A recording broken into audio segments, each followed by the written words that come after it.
In Victorian England, some of the hardest working people in the country were also the most invisible. They saw everything. They knew every secret, and one wrong word could destroy their entire lives. Here's what it was really like to be a servant in a grand Victorian mansion. Before we go back in time together, if you're enjoying settling in for the night with a bit of history, consider hitting subscribe. And I'm curious, where in the world are you listening from right now, and what time is it there? Drop it in the comments. I love seeing how far these stories travel. Now, get comfortable, adjust your pillow, pull that blanket up just a little higher, feel how soft everything is, how warm, how safe. Because where we're going, comfort was something you created for other people, never for yourself. The bell is what wakes you, not a gentle chime, not a polite ring, a sharp, insistent clanging that cuts through the darkness of your attic room like a knife through cold butter. You've been asleep for maybe 4 hours. Your body aches in places you didn't know existed before you came to Ashworth House 3 weeks ago. Your shoulders, your knees, the small of your back. Muscles you never even thought about now scream at you every morning. The room is pitch black.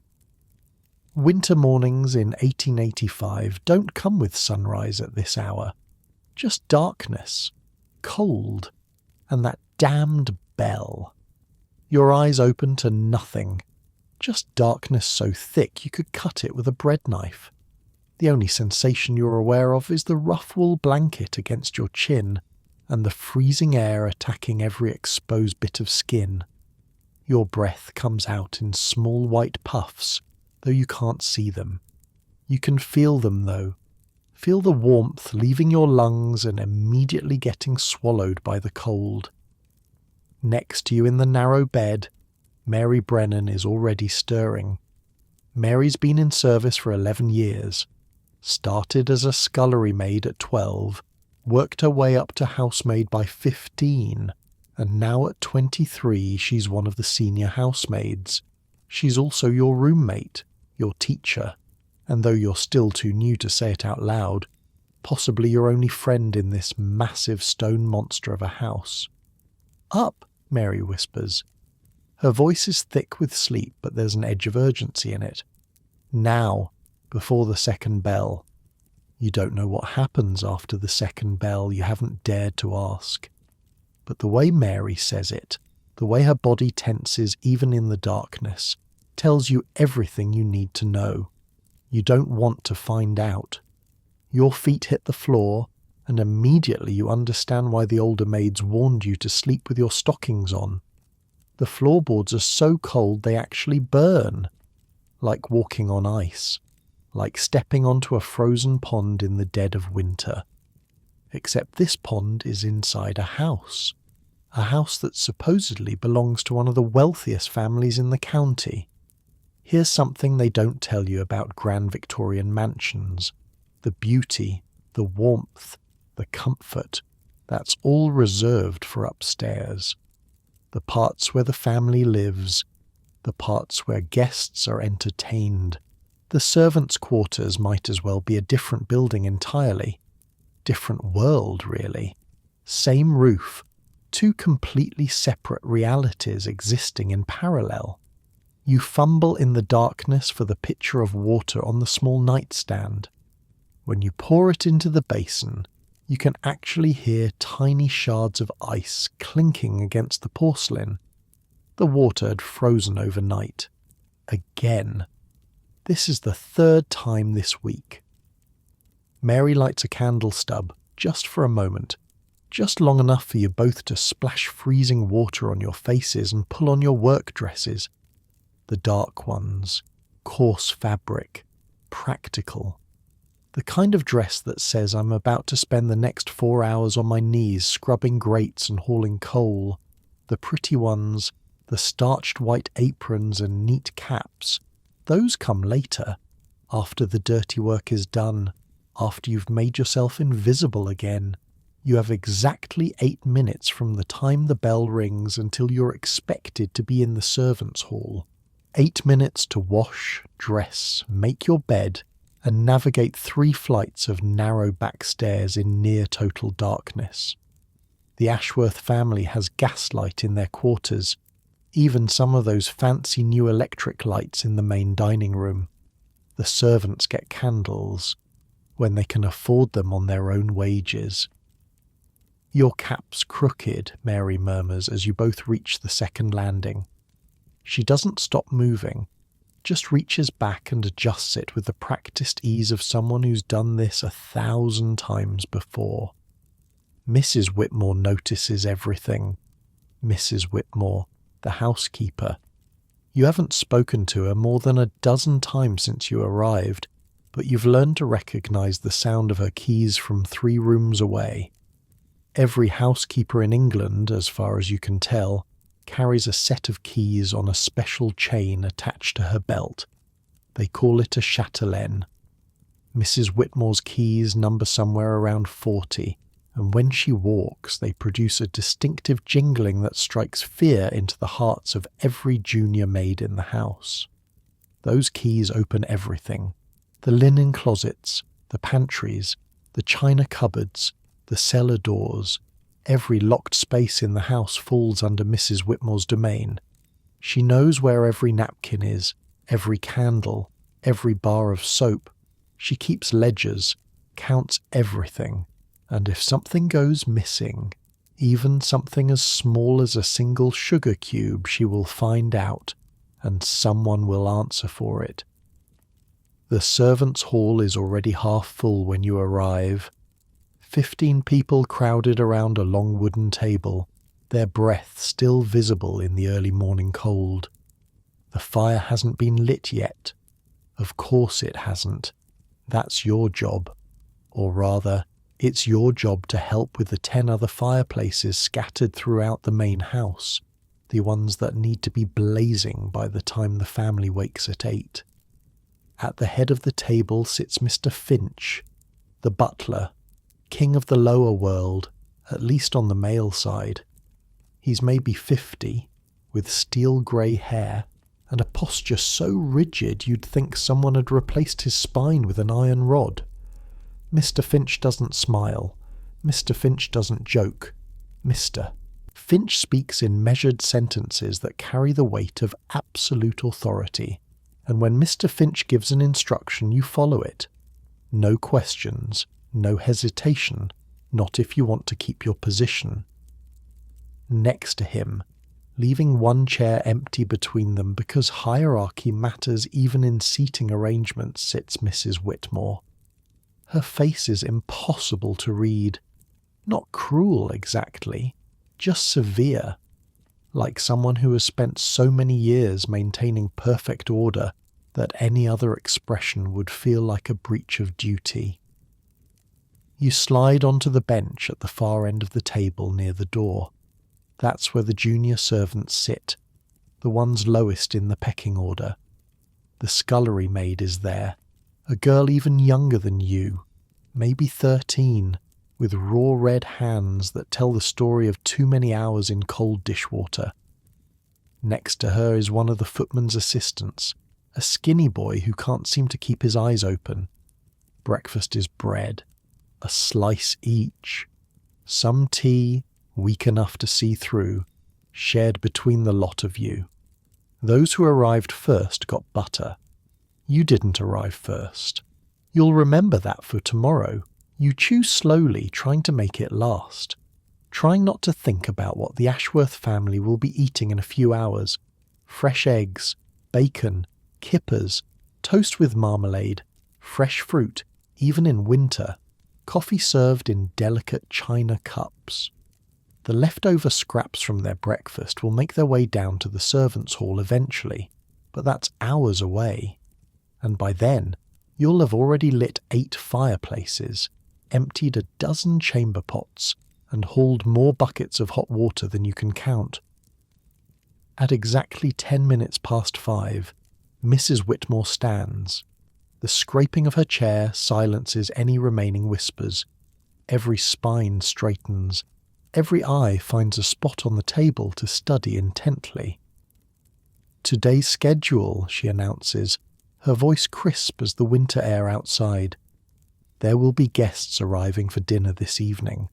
The blue guest room will need preparing. Extra attention to the formal rooms. I expect to see my reflection in every polished surface before noon." She doesn't look at anyone in particular, but you feel her gaze sweep across the table like a searchlight. "Any servant found idle will answer to me personally." That's it. That's the morning address.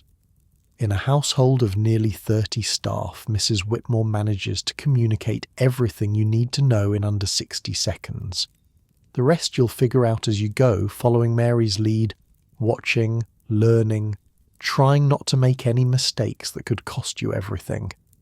Because that's the thing about this job. It's not just a job, it's your entire life, your home, your food, your future. Everything depends on staying in the good graces of the household. One serious mistake, one accusation of dishonesty, one moment of being too slow or too visible or too anything, and you're out. Not just out of a job, out on the street. No reference, no character, no future. Back home, in the tiny village where you grew up, your mother cried when you left for service. Not because she was sad to see you go, because she was relieved. One less mouth to feed, one less body in an already crowded cottage. Your father had died 3 winters ago. Consumption.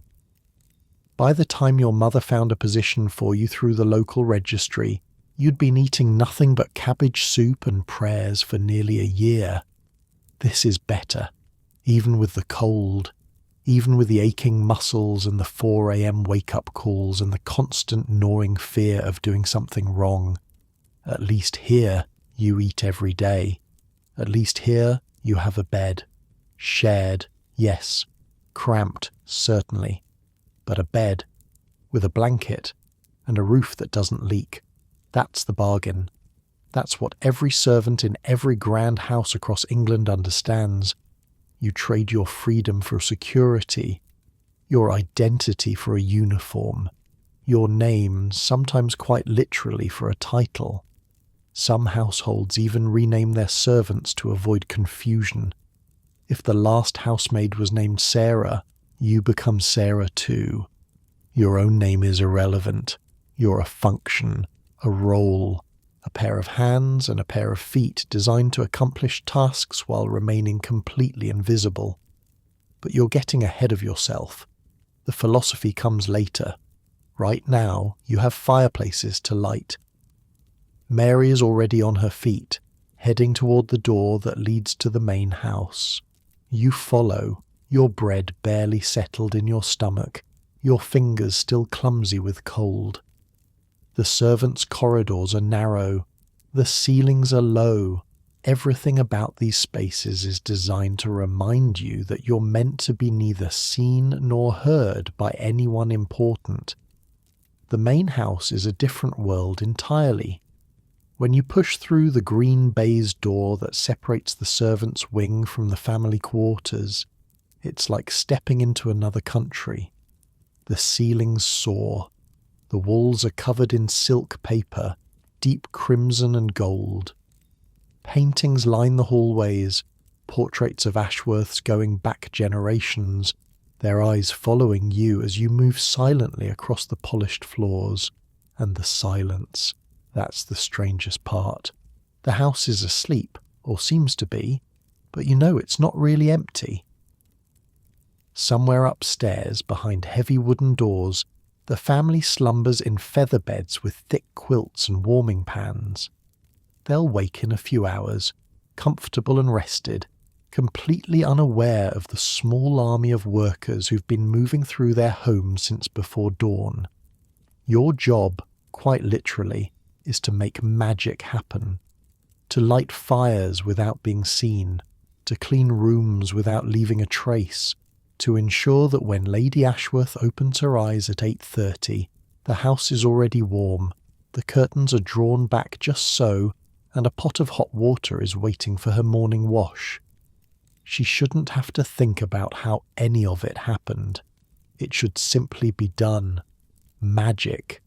That's what the upper class calls it when they're feeling generous. Magic and good breeding and the natural order of things. But you know the truth now. There's no magic. Just you and Mary and the 30 other people who call the servants' quarters home. 30 pairs of hands working 16 hours a day, 6.5 days a week, to maintain the illusion. Today, you've been assigned to help with the ground floor fireplaces. Yesterday it was chamber pots. Tomorrow it might be the endless task of polishing silver until your reflection stares back at you from every surface. You've learned not to ask why.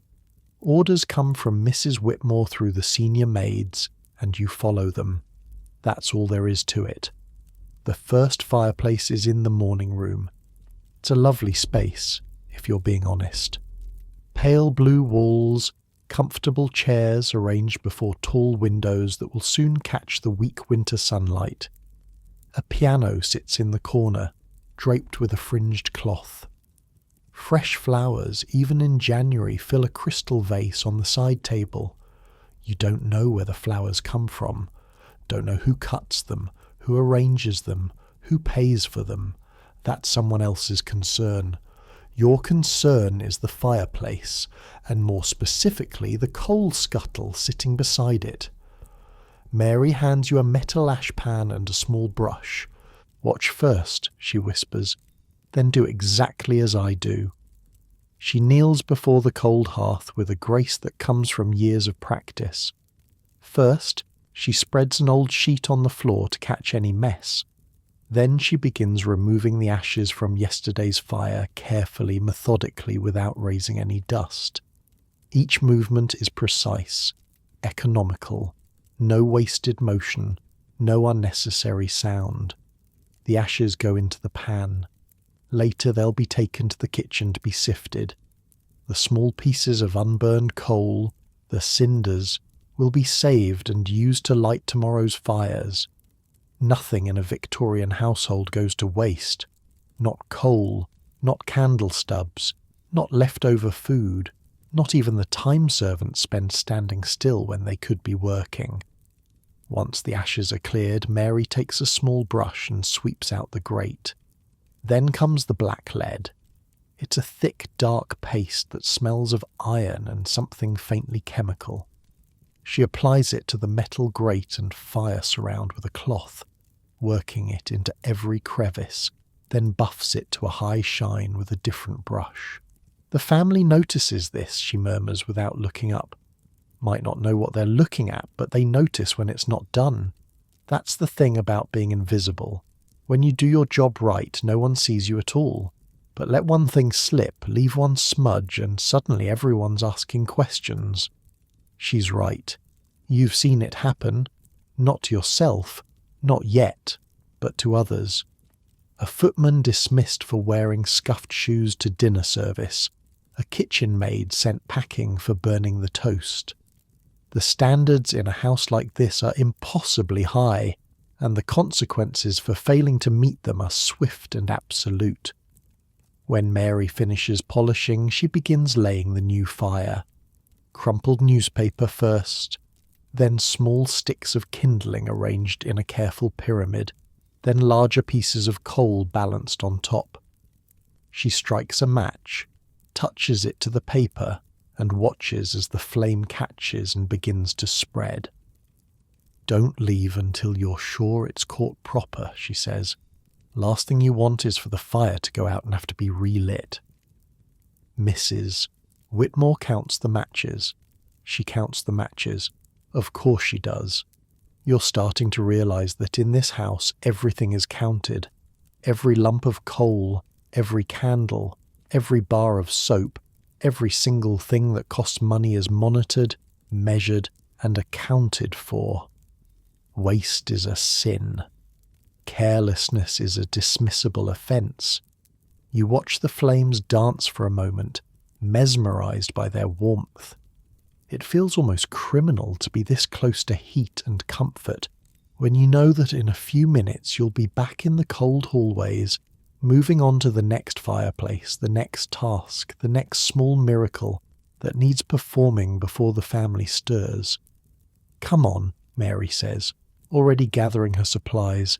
3 more on this floor, then up to the bedrooms, and we need to be finished before the family comes down for breakfast.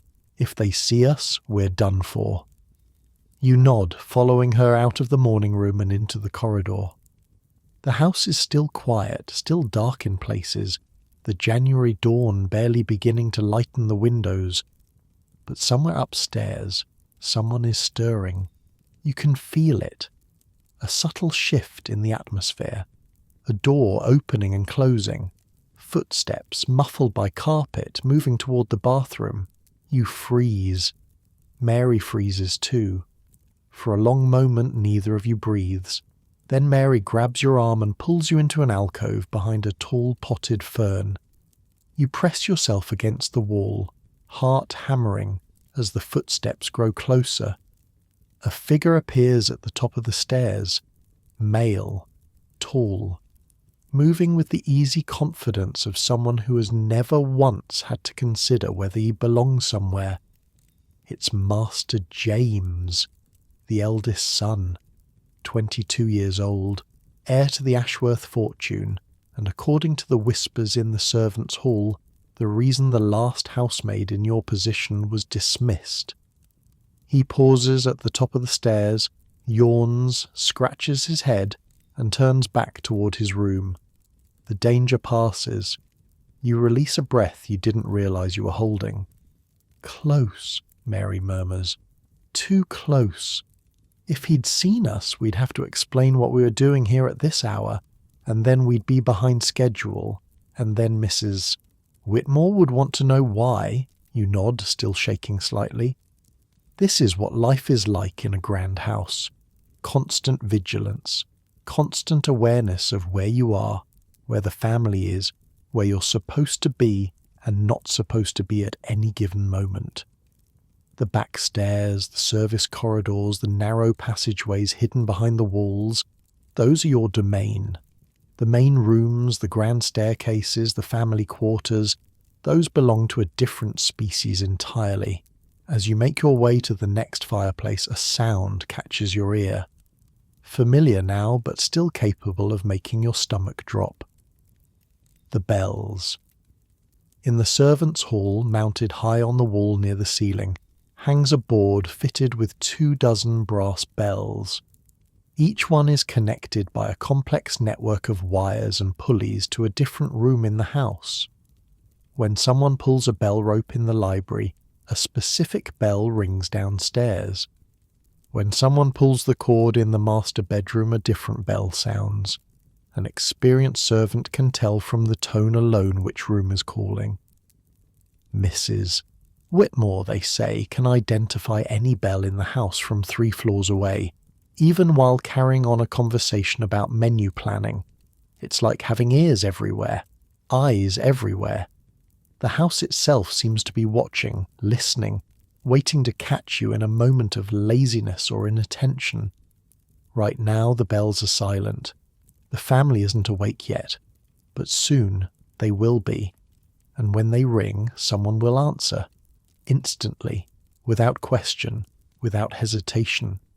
Because that's the job. That's the life. You exist to respond to their needs before they even realize they have them. To light fires they'll never see being built. To clean rooms they'll never see being cleaned. To carry water, lay out clothes, prepare meals, and manage 1,000 small details of daily life so that the people upstairs never have to think about any of it. You are invisible. You are essential. You are replaceable. And as the cold winter morning stretches ahead of you, filled with labour and fear and the constant drumbeat of duty, you realize that this, all of this, is only the beginning. There are 8 more fireplaces waiting, a dozen chamber pots to empty, beds to make, water to carry, floors to scrub, silver to polish. The day has barely started. and somewhere in the back of your mind, a small voice whispers the question you've been trying not to ask yourself since the moment you arrived at Ashworth House. How long can you survive like this? The morning room fireplace is blazing nicely now. You've moved on to the library, then the drawing room, then the small parlour where Lady Ashworth takes her morning correspondence. Each fire follows the same ritual: ashes out, grate polished, kindling arranged, coal balanced, match struck, flame caught. By the time you finish the last one, your knees are black with soot, and your back feels like someone has been using it as a washboard. The muscles across your shoulders have knotted into something resembling rope. Your hands, already chapped from yesterday's work, are now streaked with black lead and coal dust. But the fires are lit, all of them, and you've managed to stay invisible. Mary checks her small pocket watch, a treasured possession she inherited from her grandmother. 7:15. Good, we've got time. Time for what, you want to ask? But you're learning that questions are a luxury in this house. Better to watch, better to follow, better to figure things out on your own rather than risk looking stupid or slow. The answer becomes clear soon enough. Time for breakfast. The real breakfast. The one where the servants actually sit down and eat something more substantial than a slice of bread. Back through the green baize door, back into the narrow corridors of the servants' wing. The temperature drops immediately, not as cold as the attic, but noticeably cooler than the rooms you just left. The family's comfort doesn't extend to these hallways. Why would it? They never see them. The servants' hall is transformed. The long table that held 15 shivering people an hour ago now seats nearly 30, and the smell of actual food fills the air. Porridge, bacon, toast, tea that looks like it might actually contain some tea. But here's the thing nobody told you about. There are rules about where you sit. Not just any rules, a whole system. A hierarchy within a hierarchy, wheels within wheels, ranks and positions and careful gradations of status that determine everything from where you sleep to what you eat, to whether anyone will bother learning your name. At the head of the table sits Mr. Finch, the butler, still ramrod straight, still expressionless. A cup of tea steams before him, the good china, not the chipped cups the rest of you use. To his right, in the place of honour, sits Mrs. Whitmore with her ring of keys. They don't speak to each other. They don't need to. They've been running this household together for 15 years, and their communication happens in glances and subtle nods that you can't begin to interpret. Below them, arranged in careful order of precedence, sit the upper servants. The cook, Mrs. Hartley, a stout woman with flour perpetually dusted on her forearms. The lady's maid, Miss Perkins, whose job it is to dress Lady Ashworth and maintain her extensive wardrobe. The valet, Mr. Crawford, who performs the same service for Lord Ashworth. The head housemaid, the head footman, the senior kitchen staff. These people eat well. Their plates are full. Their tea is hot. They have butter for their toast and sugar for their porridge. They sit at the upper end of the table near the fire in chairs that actually have cushions. Then there's a gap, a visible physical gap in the seating arrangement, almost like a moat separating one kingdom from another. Below that gap sit the lower servants, the junior housemaids, the footmen, the kitchen maids, the scullery maid, the hall boy, you. Your end of the table is furthest from the fire. Your chairs are plain wooden benches. Your porridge is thinner, your bacon fattier, your tea weaker. Not because there isn't enough food to go around, there's plenty, but because this is how things are done. This is how they've always been done. The upper servants get the best of everything, and the lower servants get what's left. It's a copy of the world upstairs, you realise. The family takes the best, and the servants get what remains. And within the servant class the pattern repeats itself. Upper servants first, lower servants second. It's hierarchies all the way down. Mary slides onto the bench beside you, her plate already filled. She's been here long enough to know exactly where to sit, exactly how much to take, exactly how to navigate these invisible boundaries without causing offence. "Eat quick," she murmurs. "Upper servants leave in 10 minutes. Once they go, we can talk." You don't understand what she means until it happens. At exactly 7:45, Mr. Finch sets down his teacup. The sound is almost imperceptible, but every upper servant at the table responds to it like a signal. They rise, almost in unison, and file out of the servants' hall through a door you hadn't noticed before. "They're going to the housekeeper's room," Mary explains once they've gone. "The upper servants take their pudding and cheese in there, away from the lower staff. It's called the pug's parlour, though nobody seems to know why. They have their own space, their own rituals, their own world within a world. It's like that everywhere," Mary says, spooning porridge into her mouth between words. "The butler doesn't do footman's work, the housekeeper doesn't polish silver. Everyone has their own job, their own place, their own set of rules. Cross those lines and you're in trouble." You nod, trying to absorb it all. The structure is dizzying. Back in your village there was the squire and there was everyone else. Simple, clear. Here there are layers upon layers of rank and privilege, each one with its own customs and expectations. "Mr. Finch," you venture quietly. "What's he actually like?" Mary's spoon pauses halfway to her mouth.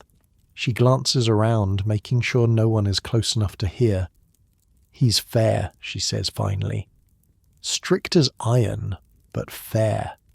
Does his job better than anyone I've ever seen. Runs this house like a general runs an army. Every footman answers to him. Every piece of silver in that house passes through his hands. He knows where every bottle of wine is kept, what year it was bottled, which guests prefer which vintage. Lord Ashworth trusts him completely." She lowers her voice even further.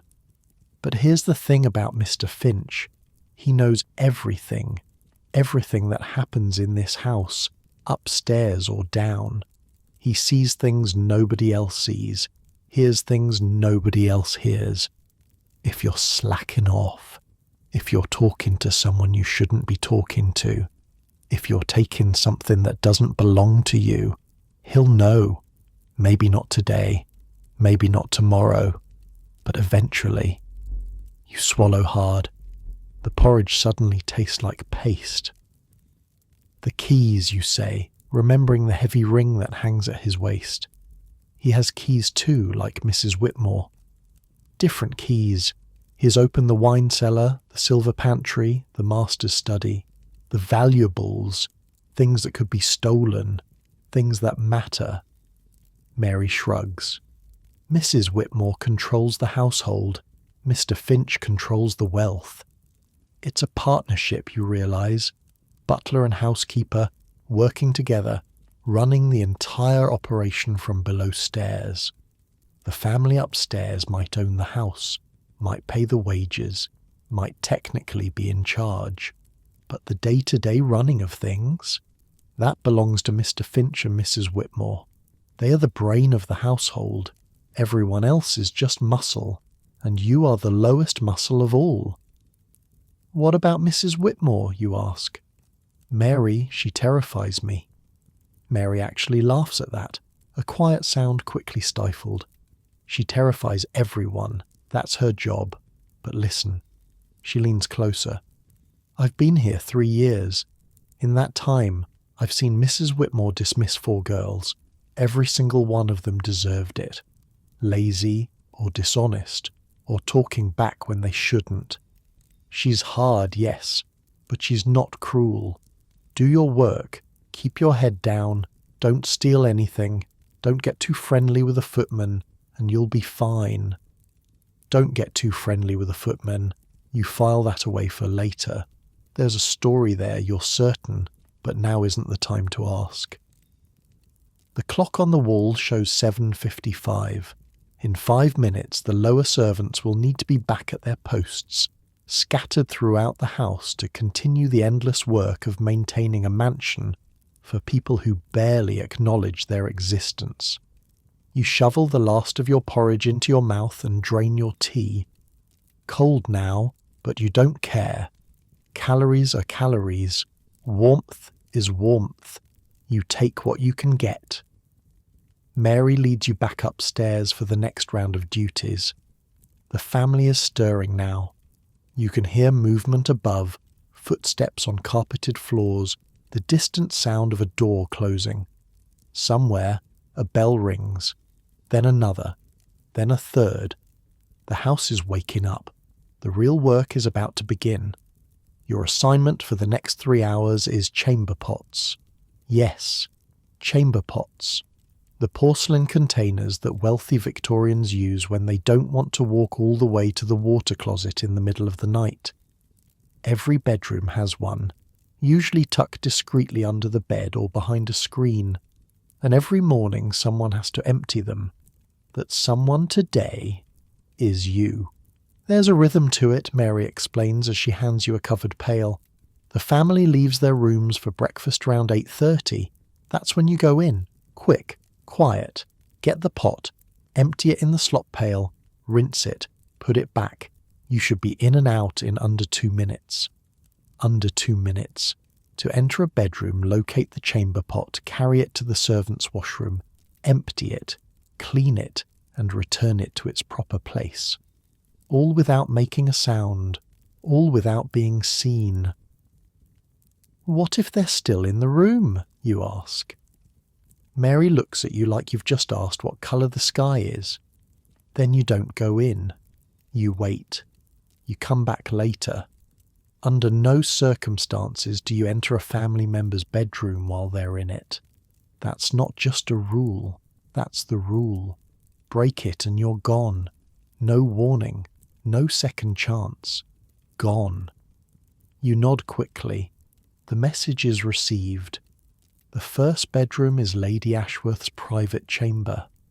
It's connected to the master bedroom by a shared dressing room, a common arrangement in wealthy households. You press your ear to the door and listen. Silence. Good. The door opens without a sound. Someone, probably Mary herself on a previous morning, has oiled the hinges to perfection. You slip inside and immediately your breath catches. The room is beautiful. Beautiful in a way you've never experienced before. The walls are covered in pale silk, hand-painted with delicate flowers. The bed is massive, a 4-poster draped with velvet curtains, piled high with pillows and quilts. The carpet beneath your feet is so soft it feels like walking on clouds. A fire burns in the marble fireplace, the one you lit hours ago, casting golden light across everything.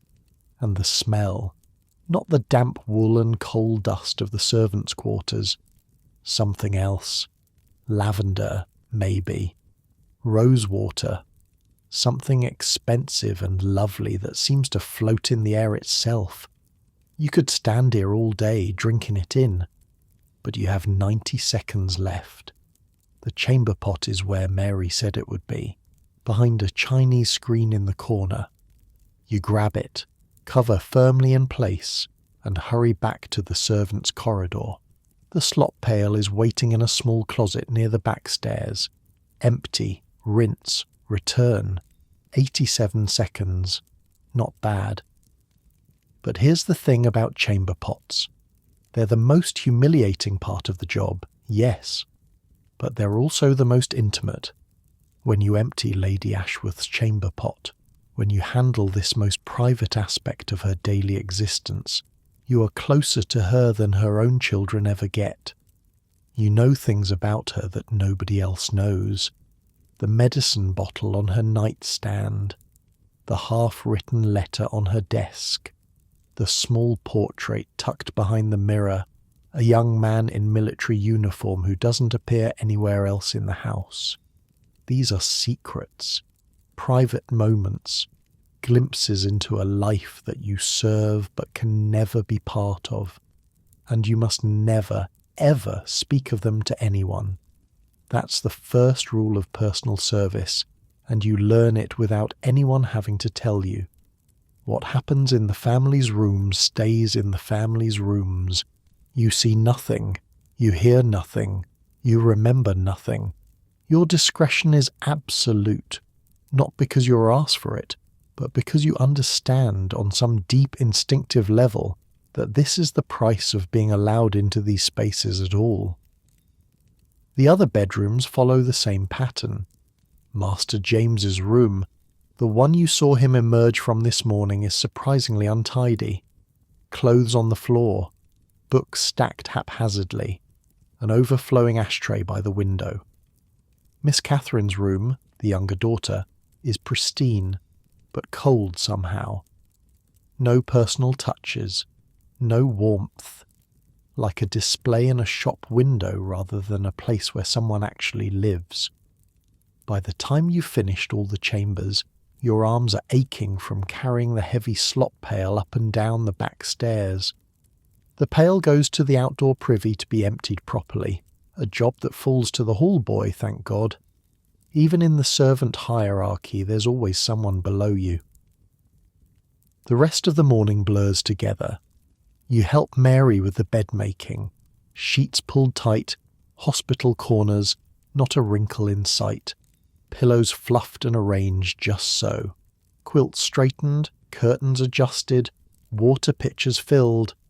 The family's beds are remade completely every day, even though they've only been slept in for a few hours. Nothing here is done by halves. Between tasks, Mary continues your education. The rules, the do's and don'ts, the 1,000 small ways a servant can get into trouble without ever meaning to. Don't speak unless spoken to. Don't look the family in the eye. Don't laugh in the corridors. Don't run, even if you're late. Don't carry anything without covering it with a cloth. Don't use the main stairs. Don't enter a room if you can hear voices inside. Don't touch the family's books. Don't touch the family's letters. Don't touch anything that isn't specifically part of your job. And above all, don't be seen. The perfect servant, Mary says, stripping the sheets from Miss Catherine's bed, is invisible. You do your work, and when you leave, it's like you were never there. The fire's lit, the room's clean, the water's fresh, but there's no sign of how it happened. Magic. Magic. That word again. The wealthy think their comfort appears by magic, and you are learning to be the magician they never see. The hours pass. Noon comes and goes. The servant's dinner is heavier than breakfast, a proper meal of meat and vegetables eaten quickly in the hall before the afternoon duties begin. You sit in your assigned spot at the lower end of the table, eating food that was probably on the family's plates last night, now reheated and served to the staff. Nobody complains. Nobody even thinks about complaining. This is the deal. This is the life. You work yourself half to death 6.5 days a week, and in return, you get a roof over your head and food in your belly. For millions of people outside these walls, that would be a dream. You try to remember that. Try to remind yourself of the village you left behind, the cold cottage with the leaking roof, the nights when there was nothing to eat but watered-down soup. This is better. This is security. This is a future of a sort. Even if that future looks like more of the same, stretching ahead of you for years and decades, rising before dawn, working until you drop, sleeping in a cold attic room, repeating it all again tomorrow, but you're getting ahead of yourself again. The afternoon is waiting. There are silver teaspoons that need polishing, apparently. Dozens of them. And you've been told you'll be helping the parlour maid with the afternoon dusting in the formal rooms. Different tasks, same purpose. Keep the machine running. Keep the magic happening. Stay invisible. You push back from the table, legs aching, hands raw, mind spinning with all the rules and ranks and rituals you're trying to absorb. Just keep going. That's all you can do. Just keep going. The silver pantry is a small room off the butler's corridor, lined floor to ceiling with shelves, and on those shelves, arranged with military precision, sits more silver than you've ever seen in your life. Candlesticks, serving platters, soup tureens, tea sets, cruet stands, fish knives, cake forks, asparagus tongs. Things you don't even have names for, each one polished to such a high shine that you can see your own startled reflection staring back at you. "Sit," says Agnes, the parlour maid who's been assigned to supervise you. She's maybe 25, with quick hands and a permanent furrow between her brows. "Watch first, then copy." She picks up a teaspoon from the pile on the table. It looks clean to you, spotless even. But Agnes holds it up to the light, squints at it, and shakes her head. "See that?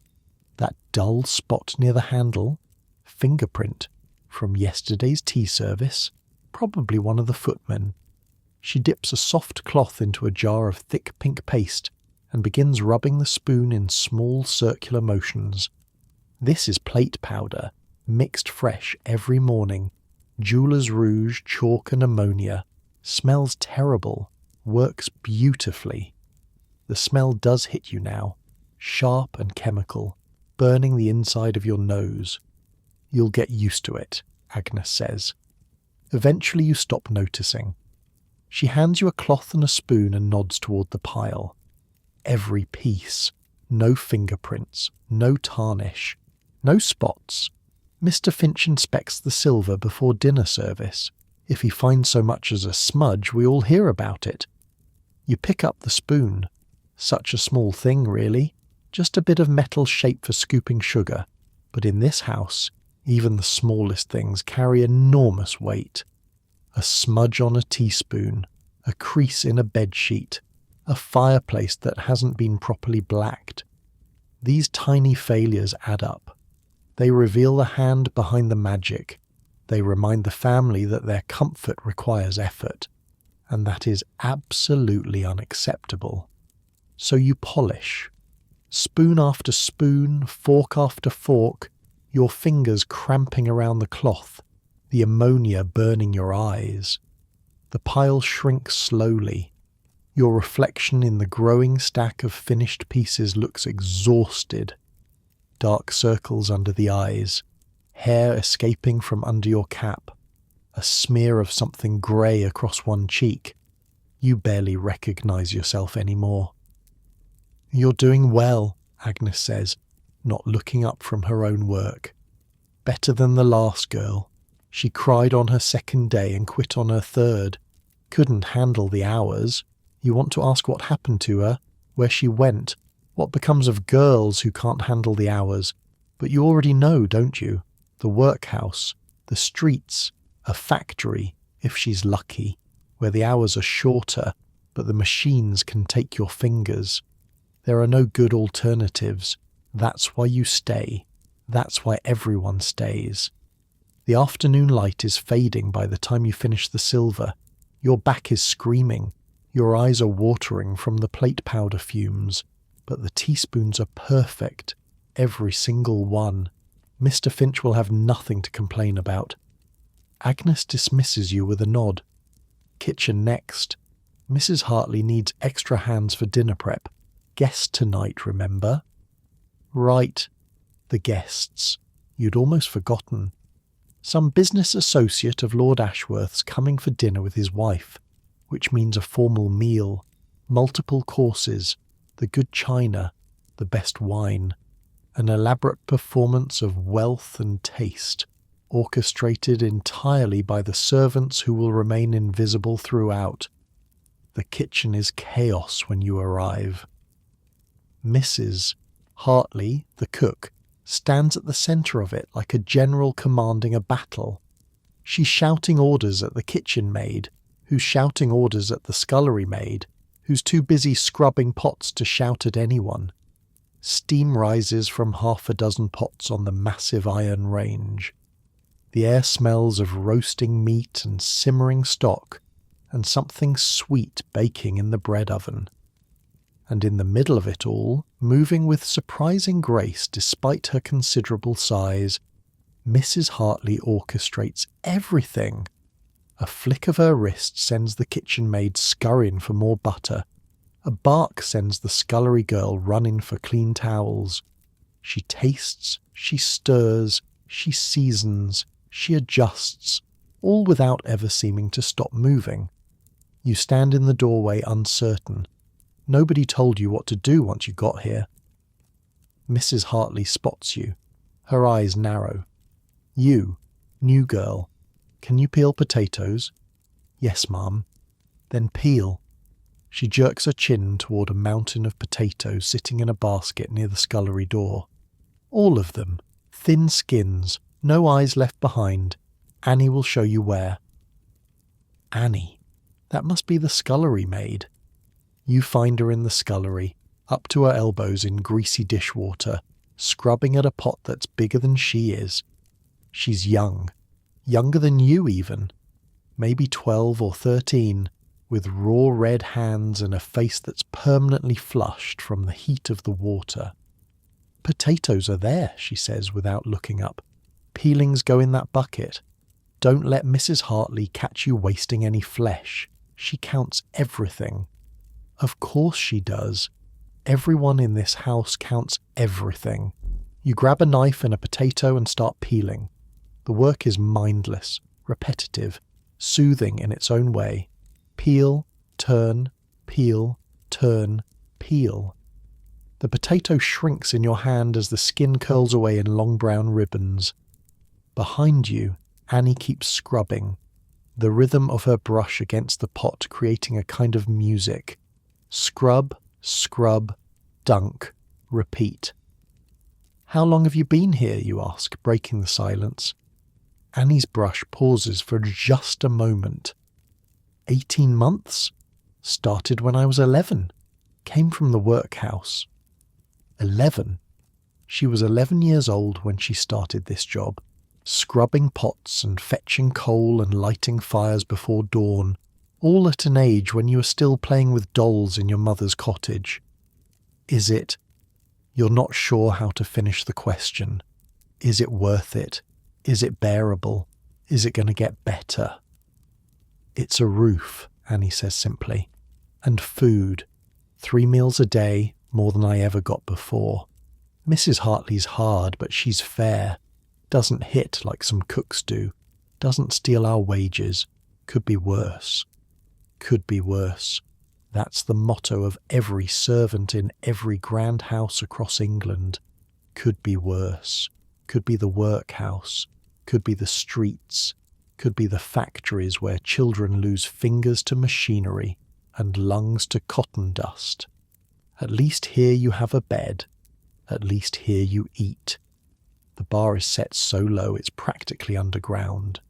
And still, somehow, you're grateful to clear it. You peel in silence for a while, the pile of potatoes slowly shrinking, the bucket of peeling slowly filling. From the kitchen you can hear Mrs. Hartley's voice sharp and commanding, directing the elaborate dance of dinner preparation.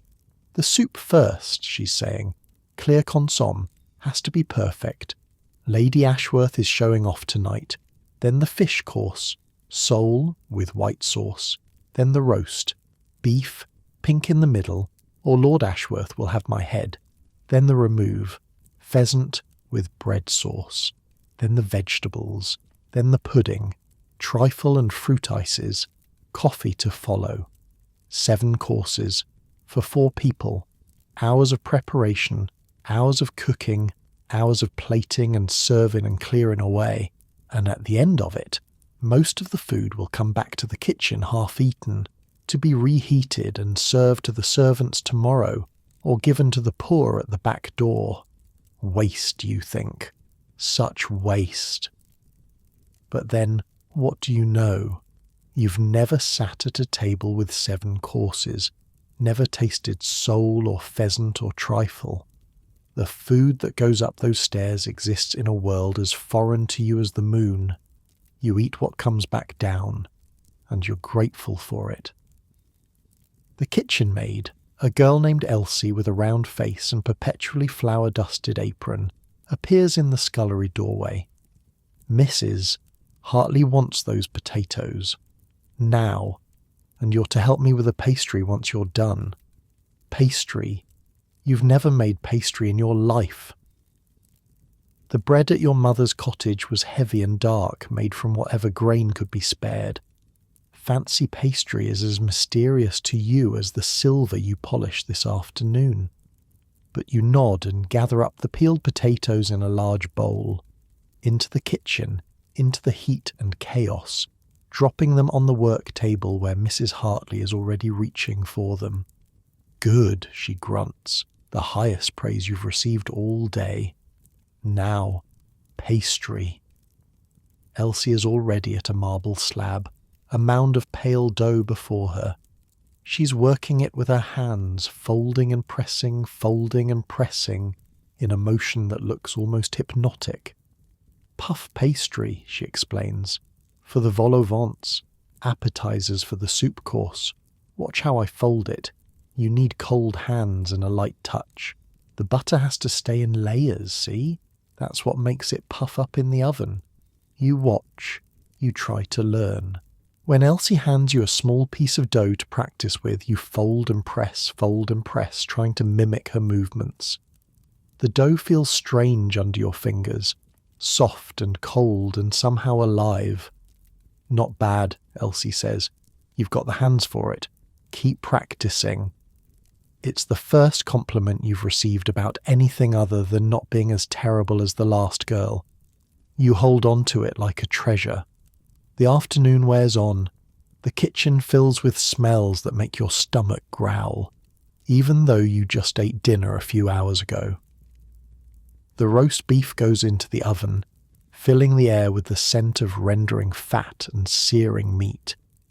The consomme simmers on the back of the range, clear as glass and concentrated with flavour. The vegetables are prepped, the sauces started, the trifle assembled layer by careful layer, and through it all, Annie stays in the scullery, scrubbing. When a pot is used, she scrubs it. When a pan is dirtied, she scrubs it. When Mrs. Hartley needs clean utensils, Annie provides them. She is the bottom of the bottom, the lowest of the low, and her entire existence revolves around that stone sink and the endless parade of dirty dishes that passes through it. You help where you can, chopping onions until your eyes stream with tears, grinding spices in a mortar until your arm aches, running to the larder for butter, to the cellar for wine, to the pantry for sugar. Whatever Mrs. Hartley needs, you fetch. You're a pair of hands and a pair of feet, nothing more. Useful only as long as you're useful. By 6 o'clock the preparations are nearly complete. The soup is ready to be ladled. The fish is resting. The roast is coming out of the oven perfectly pink, just as Mrs. Hartley promised. The footmen have begun to appear, changed now into their formal livery, ready to carry the elaborate meal upstairs. You're not needed for the service itself. That's a job for the trained staff, the ones who know how to move silently, how to serve from the left and clear from the right, how to anticipate needs before they're spoken. You're just a housemaid, barely 3 weeks into the job. Your place is here, in the kitchen, watching the dishes come and go. But you catch a glimpse through the green baize door as it swings open to let a footman through. Just a flash of the corridor beyond, the one that leads to the dining room. Candlelight, the glitter of crystal, the low murmur of conversation, a world of warmth and beauty just a few steps away, utterly unreachable. Then the door swings shut and you're back in the kitchen, surrounded by steam and shouting and the clatter of pots. "Don't stand there gaping," Mrs. Hartley snaps. "Help Annie with those dishes. The first course is done, which means the second course starts. Move." You move. The dishes start coming down almost immediately. Soup bowls, still warm, the dregs of consomme clinging to their rims. Then fish plates, delicate bones scattered across them. Then the large platter that held the roast, now empty except for a puddle of pink juice and a few overlooked scraps. Annie is already at the sink, hands moving in the water, scrubbing with a speed born of long practice. You grab a drying cloth and start on the dishes she's already washed, working as fast as you can to keep up. The kitchen becomes a blur of motion. Dishes down, dishes washed, dishes up. Food plated and sent through the green baize door. Empty plates returned, scraps saved. Surfaces wiped clean before the next wave. It's an elaborate ballet, perfectly choreographed, and you're just one small dancer trying not to trip over your own feet. By the time the dessert goes up, your arms are shaking with fatigue. You've been working for 15 hours straight, with nothing but a few minutes here and there to shovel food into your mouth. The initial rush of nervous energy that carried you through the morning has long since faded, replaced by a bone-deep exhaustion that makes even breathing feel like effort. But the work isn't done. It's never done. The guests don't leave until nearly 11. The family retires shortly after, their footsteps creaking on the floors above as they make their way to their bedrooms. Below stairs, the last of the dishes are being washed, the last of the pots scoured, the kitchen slowly returning to order. Mrs. Hartley releases you with a grunt and a wave of her hand. Breakfast at 5. Don't be late. You won't be late. You can't afford to be late. The back stairs seem steeper than they did this morning. Your legs wobble on each step. Your hands, raw from dishwater and plate powder, throb with every heartbeat. The attic room, when you finally reach it, is cold and dark and absolutely perfect. Mary is already in bed, her breathing slow and even. You don't bother with the basin of water. Don't bother changing into your nightdress. You just strip off your shoes and your apron and collapse onto the narrow mattress, pulling the thin blanket up to your chin. Tomorrow will be the same, and the day after, and the day after that. This is your life now. Invisible, essential, replaceable. And somewhere in the darkness, just before sleep claims you, you find yourself wondering about the woman whose chamber pot you emptied this morning, Lady Ashworth, with her lavender-scented room and her secret portrait. Does she ever think about the people who make her world run? Does she ever wonder who lights her fires, who empties her slops, who polishes her silver until it gleams? Probably not. That's the whole point, isn't it? You're not supposed to be thought about. You're supposed to be invisible, and you're getting very, very good at it. A week passes, then 2, then a month. You're starting to understand the rhythm of this place, the way the house breathes, the patterns of movement, the predictable moments of danger, the small windows of safety scattered throughout each day. Your body has adjusted to waking before dawn. Your hands have grown rough enough that the dishwater barely stings anymore. The cold attic room feels almost normal now, just another part of the landscape of your life. But understanding the rhythm is not the same as mastering it. That takes longer, much longer. It's a Tuesday afternoon in early February when you learn the most important lesson of all. You're carrying a bucket of coal up the back stairs, headed for the second floor. Lady Ashworth has complained that her sitting room is too cold, which means someone needs to add fuel to the fire, which means you've been sent running with a heavy bucket and strict instructions to be quick about it. The back stairs are narrow, steep, designed for servants to move quickly between floors without being seen by the family. There are 2 sets of them in Ashworth House, one near the kitchen and one near the family's bedrooms. You've learned to navigate them in near darkness, counting steps, memorizing which boards creak and which stay silent. But today, you're rushing. The bucket is heavier than usual. You're taking the steps 2 at a time, trying to make up for lost minutes, trying to avoid Mrs. Whitmore's disappointed frown. You don't hear the footsteps until it's too late. The door at the top of the stairs opens just as you reach the landing. Light floods in, and there, silhouetted against the glow of the family's corridor, stands Miss Catherine Ashworth. Time stops. She's 17, younger than you by a year, though you'd never know it from looking. Her dress is pale blue silk, trimmed with lace that probably cost more than your entire annual wages. Her hair is pinned up in an elaborate arrangement that must have taken Miss Perkins an hour to create. She looks like something from a painting, something from another world entirely, and she's staring right at you. Every lesson Mary has ever taught you floods through your mind at once. Don't speak unless spoken to. Don't look them in the eye. Don't move until they've passed. Make yourself small. Make yourself invisible. Make yourself disappear. You press yourself against the wall of the stairwell, bucket clutched to your chest, eyes fixed firmly on the floor. Your heart is hammering so hard you're sure she can hear it. 3 seconds pass. 5. 10. You're blocking the door, Miss Catherine says. Her voice is flat, bored even, like you're a piece of furniture that's been left in an inconvenient location.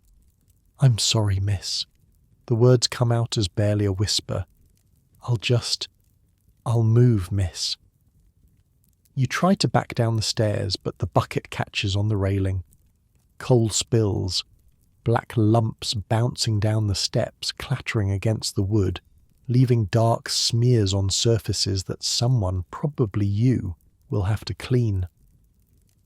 Miss Catherine sighs. It's a small sound, but it carries the weight of 1,000 disappointments. She steps over the scattered coal, her silk skirts brushing past you, close enough that you can smell her perfume. Something floral, expensive, completely foreign. And then she's gone, disappeared down the corridor toward the family's part of the house, and you're left standing in the stairwell with an empty bucket and a heart that won't stop racing. You don't cry. You want to, but you don't. There's no time for crying. There's only the coal to gather, the stairs to clean, the fire to tend. Mrs. Whitmore will hear about this. Of course she will. News travels fast below stairs, faster than anywhere else. By dinner, everyone will know that the new girl dropped coal in front of Miss Catherine, but the fire still needs feeding, so you gather what you can, shove it back in the bucket, and continue up the stairs on legs that feel like water. Lady Ashworth's sitting room is empty when you arrive. Thank God for small mercies. You kneel before the fireplace, add coal to the flames, and try to steady your breathing. The heat from the fire warms your face, dries the tears that have somehow leaked out despite your best efforts. This is the job. This is what you signed up for. Being invisible means being treated like you don't exist. And when you fail at being invisible, when you accidentally become visible, the best you can hope for is indifference. Miss Catherine didn't scold you, didn't report you, didn't even seem particularly bothered. She just wanted you out of her way. That's the reality. You are in their way, always. Your very existence in their spaces is an intrusion, tolerated only because someone needs to light the fires and empty the chamber pots. The moment you become visible, you become a problem. You finish with the fire and slip back through the servant's door, bucket in hand. The stairs still need cleaning, your afternoon still needs salvaging, and somewhere in this vast house, Mrs. Whitmore is probably already frowning. The cleaning takes 20 minutes, on your hands and knees with a brush and a damp cloth, scrubbing coal dust from wood that you polished just yesterday. The bucket goes back to the coal store, the brush goes back to the housemaid's closet, and you go back to your regular duties, hoping that somehow, miraculously, nobody noticed. Mary finds you in the linen room, folding sheets with hands that still haven't stopped shaking. "Heard about your adventure on the back stairs," she says quietly. You close your eyes. "How bad is it?" "Not as bad as you think." Miss Catherine didn't say anything to her mother, probably forgot about it the moment she reached the drawing room. Mary helps you smooth a crease from a pillowcase. But Mrs. Whitmore knows. She always knows. Am I going to be dismissed? The question hangs in the air between you. It's the question every servant asks themselves a dozen times a day. One wrong step, one careless moment, one piece of coal dropped in the wrong place at the wrong time. "No," Mary says finally, "not for this, not for a first offence, but she'll be watching you now, closer than before, so don't give her another reason." You nod, relief flooding through you. Not dismissed, not yet. You still have a roof over your head, food in your belly, a bed to sleep in tonight. The bar remains low, but you've cleared it once more. "The trick," Mary says, lowering her voice, "is to always know where they are. The family. If you know where they are, you can make sure you're somewhere else. That's what the bells are for, really. Not just to summon us. They tell us where the family is, what rooms they're using, where we need to avoid." She's right. The bells aren't just a communication system. They're a tracking system. When the drawing room bell rings, you know someone is in the drawing room. When the library bell stays silent, the library's probably empty. The whole house becomes a map of occupied and unoccupied spaces, and your job is to move through the unoccupied ones like a ghost.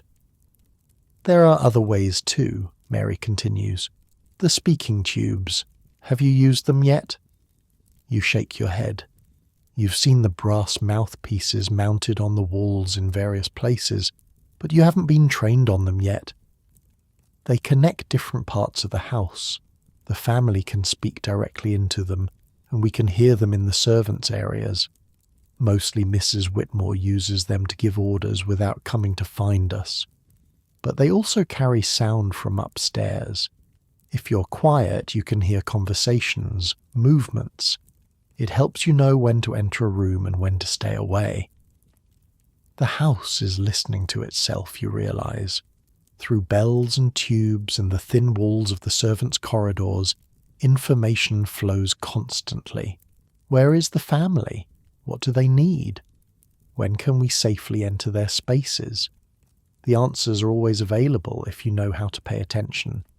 You're starting to understand why servants who've been here for years can move through the house like phantoms. They've internalized this information flow. They know, without thinking, that Lord Ashworth takes his afternoon brandy in the study at 3 o'clock, that Lady Ashworth walks in the garden before lunch, weather permitting, that Miss Catherine practices piano from 2 until 4, which means the music room is occupied but the upstairs corridors are clear. It's a kind of surveillance turned inward. You watch them so that they never have to see you. That evening, you catch a glimpse of a different kind of servant life. Miss Perkins, the lady's maid, passes through the servants' hall on her way to the housekeeper's room. She doesn't sit with the lower servants anymore, hasn't for years.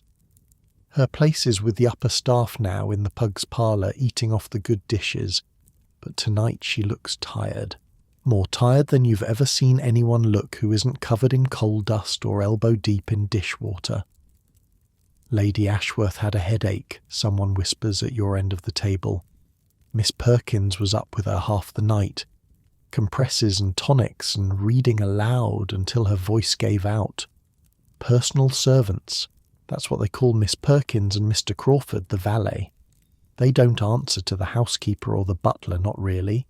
They answer directly to their employers, Lady Ashworth and Lord Ashworth. Their loyalty, their time, their very thoughts belong to the people they serve. In some ways, they have it better than the rest of you. Their rooms are larger, located near the family's quarters so they can respond to needs at any hour. Their clothes are finer, often cast-offs from their employers' wardrobes. They travel when the family travels, seeing parts of the country, even parts of the world, that a housemaid will never glimpse. But in other ways they have it worse. They're never truly off duty. Miss Perkins is on call every hour of every day, ready to dress hair, mend clothes, apply cosmetics, offer comfort, keep secrets. She knows things about Lady Ashworth that no one else in this house knows. The intimate details of a woman's life, her health, her moods, her fears. That knowledge is a burden. Miss Perkins carries it alone, unable to share it with anyone, unable to put it down even when she sleeps. She is closer to Lady Ashworth than Lady Ashworth's own daughters, and she is utterly, completely isolated by that closeness. You watch her disappear through the door to the pug's parlour and wonder if you would trade places with her. The prestige, the better food, the nicer room, but also the loneliness, the weight of secrets, the knowledge that your entire existence is bound to one person's needs, one person's moods, one person's whims. No, you decide you wouldn't trade. Better to be one cog among many, replaceable but free. Better to have Mary in the bed next to yours, whispering jokes before sleep. Better to have Annie to talk to in the scullery, Elsie to learn from in the kitchen. Better to belong to the group, even at the bottom of it, than to float alone at the top. The meal ends. The servants scatter to their evening duties. You're assigned to help with the bedrooms again, turning down covers and filling water pitchers for the night.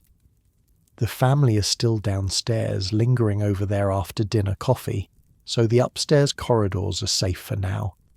You work quickly, efficiently, with one ear always tuned to the bells. Drawing room, library, music room. The sounds of the family's evening, translated into brass vibrations that travel down through the walls. Miss Catherine's room is last on your list. You hesitate at the door, remembering this afternoon's encounter, the bored dismissal in her voice. But the room is empty. She's downstairs with her parents. You have nothing to fear from furniture and silk curtains. The bed is turned down, the fire is built up, fresh water in the pitcher, fresh towels on the washstand. Everything perfect, everything invisible. And there, on the writing desk by the window, you see something that makes you pause. A letter, half written. The ink still wet, the pen abandoned beside it. You shouldn't look. You know you shouldn't look. What happens in the family's room stays in the family's rooms. You see nothing, hear nothing, remember nothing. But your eyes catch a phrase before you can turn away. I cannot bear another season. I would rather die than...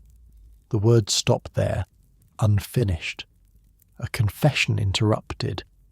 You back away from the desk like it's on fire.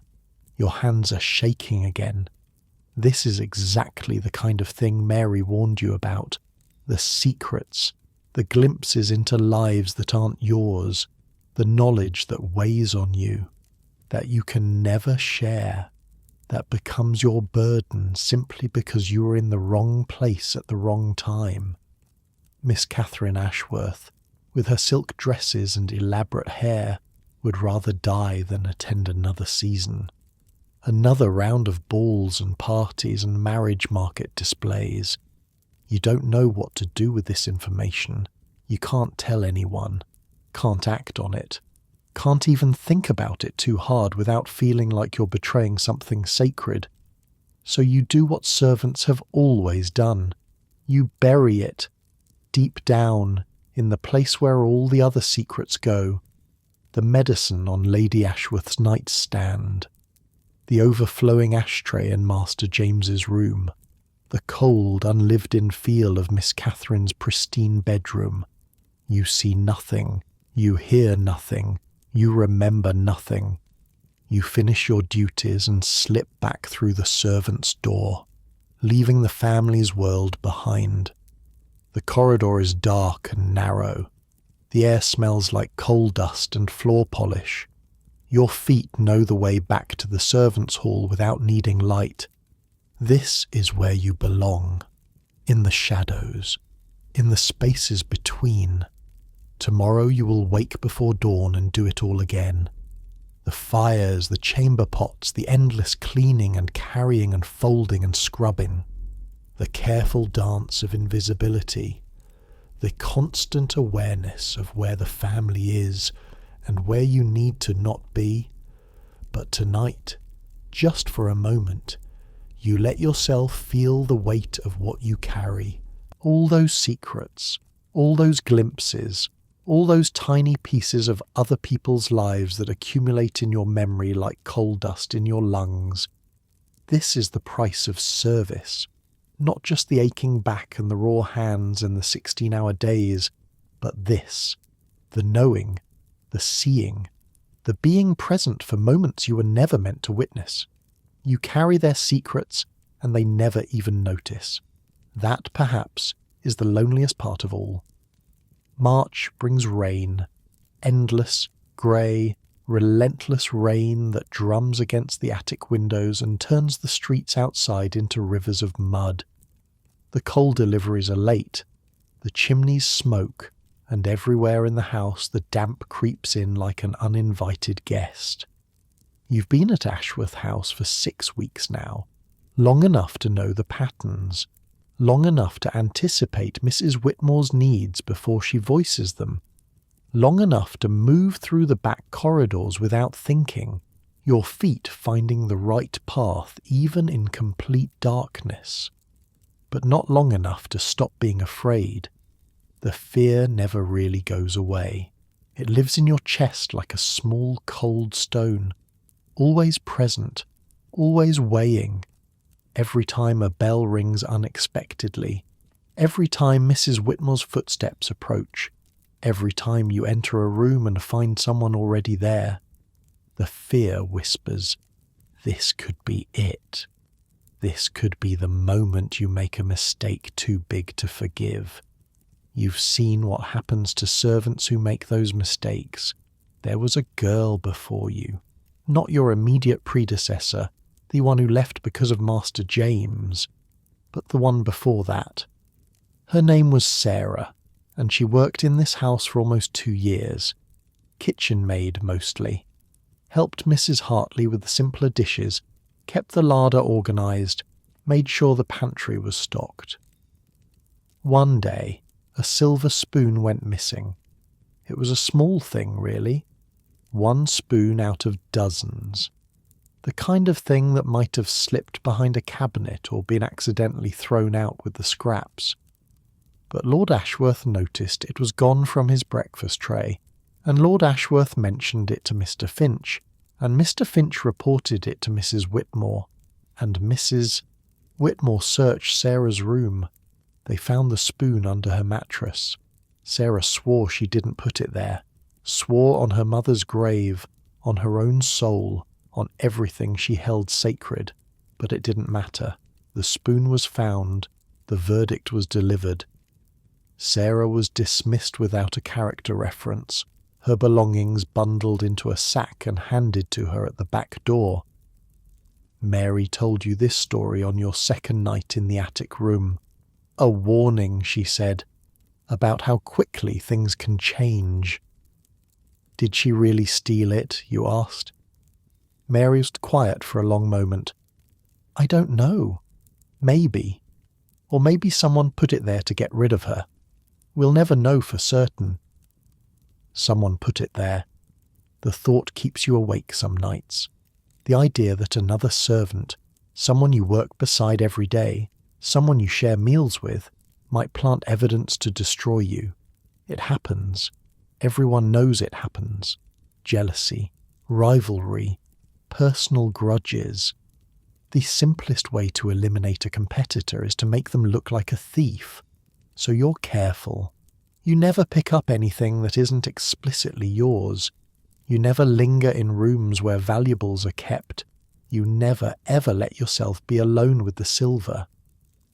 But the fear remains, because you can't control what other people do. You can't stop someone from slipping a candlestick into your apron pocket when you're not looking. You can't prove a negative. And in this house, suspicion falls downward, always downward, onto the people who have the least power to defend themselves. The footmen understand this better than anyone. You meet them properly for the first time during a rare quiet afternoon in late March. The family's away, visiting relatives in the country for a few days. The house feels different without them. Lighter somehow. The servants move more freely, talk more openly, laugh in corridors where laughter is usually forbidden.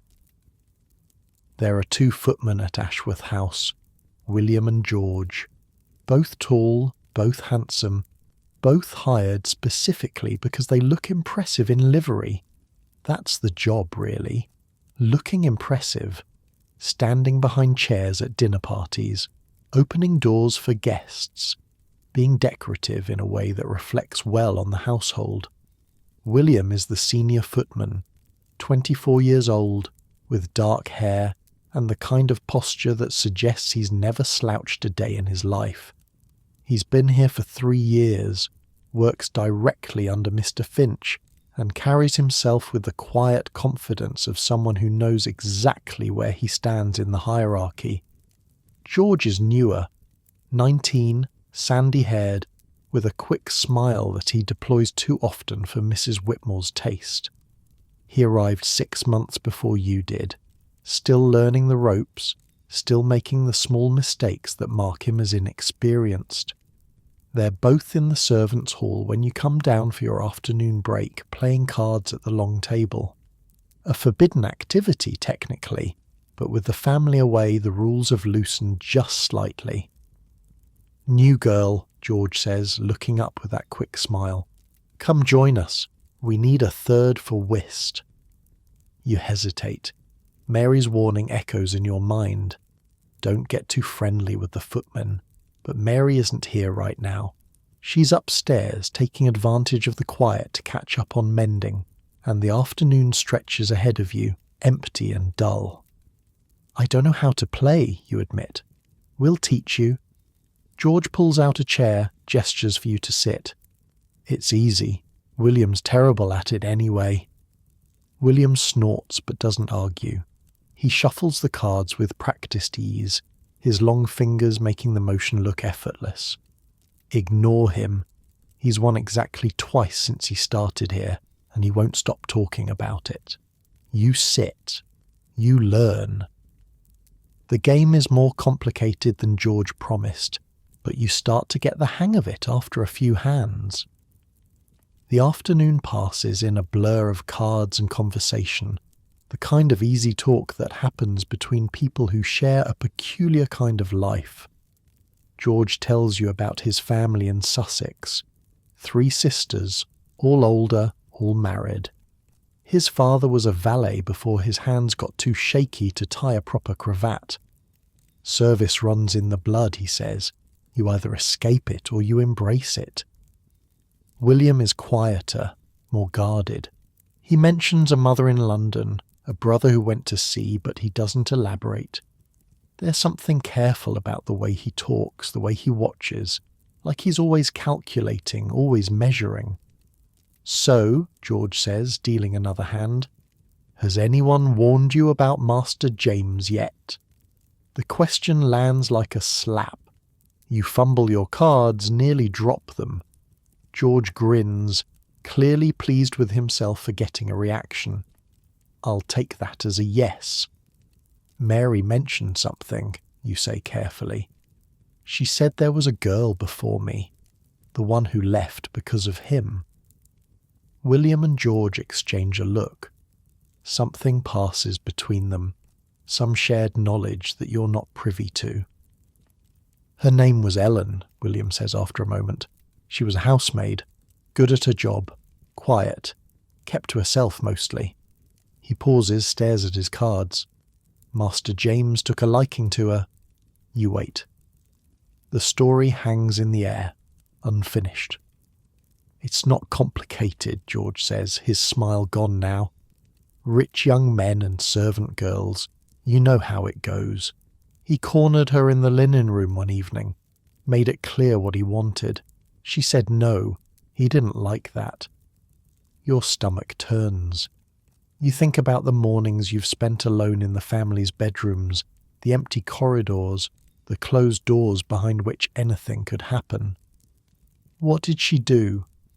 She went to Mrs. Whitmore, William says, reported him, thought the housekeeper would protect her. And? Another look between them, heavier this time. Mrs. Whitmore told Lady Ashworth. Lady Ashworth told Lord Ashworth. And Lord Ashworth told Ellen that she was dismissed for spreading malicious rumours about his son. William's voice is flat, emotionless, like he's reciting a news article. She left the next day. No reference, no wages for the month. Just her things in a bag and the back door closed behind her. The cards in your hand feel suddenly heavy. You set them down on the table, no longer interested in the game. That's not fair, you say, and immediately feel foolish. Of course it's not fair. Nothing about this life is fair, but the words are out before you can stop them. Fair doesn't enter into it, George says quietly. We're servants. They're family. When it's their word against ours, we lose. Every time. You think about Miss Catherine's unfinished letter. I would rather die than... You know something about the family that they probably don't want known. But who would believe you if you told anyone? Who would take your side against the word of a gentleman's daughter? No one. The answer is no one. So what do? You ask. How do you stay safe? William gathers up the cards, begins shuffling again. You learn to disappear. You learn to never be alone in a room with any of them, especially the young master. You learn to have witnesses for everything, alibis for every moment of your day. And if that's not enough, he looks at you, and for the first time you see something vulnerable behind those careful eyes. Then you run, before they can dismiss you, before they can ruin your name. You find another position, any position, and you get out. Has anyone ever fought back? George laughs, but there's no humour in it. Where would we go? The courts? The police? They'd laugh us out of the station. We have no power here. None. The only thing we can do is survive. Survive. The word echoes through the empty servants' hall. This is what it comes down to. Always. Not thriving. Not building a life. Just surviving. Getting through each day without being dismissed. Without being ruined. Without ending up in the workhouse or on the streets. The card game is over. Nobody says so explicitly, but the mood has shifted, the easy camaraderie replaced by something heavier. You excuse yourself, mumble something about duties, climb the back stairs to the attic. Mary is there, needle in hand, mending a torn petticoat. She looks up when you enter, reads something in your face. What happened? I talked to the footmen. You sit on your bed, suddenly exhausted. About Ellen. Mary's needle pauses. Ah. You could have told me more, warned me properly. I told you to be careful around Master James. What more was there to say? She's right in a way. The warning was clear enough. But hearing the full story, understanding what happened to Ellen, how quickly and completely she was destroyed. Do you think about leaving, you ask? Mary resumes her stitching. Sometimes, everyone does. But where would I go? I've been in service since I was 14. This is all I know.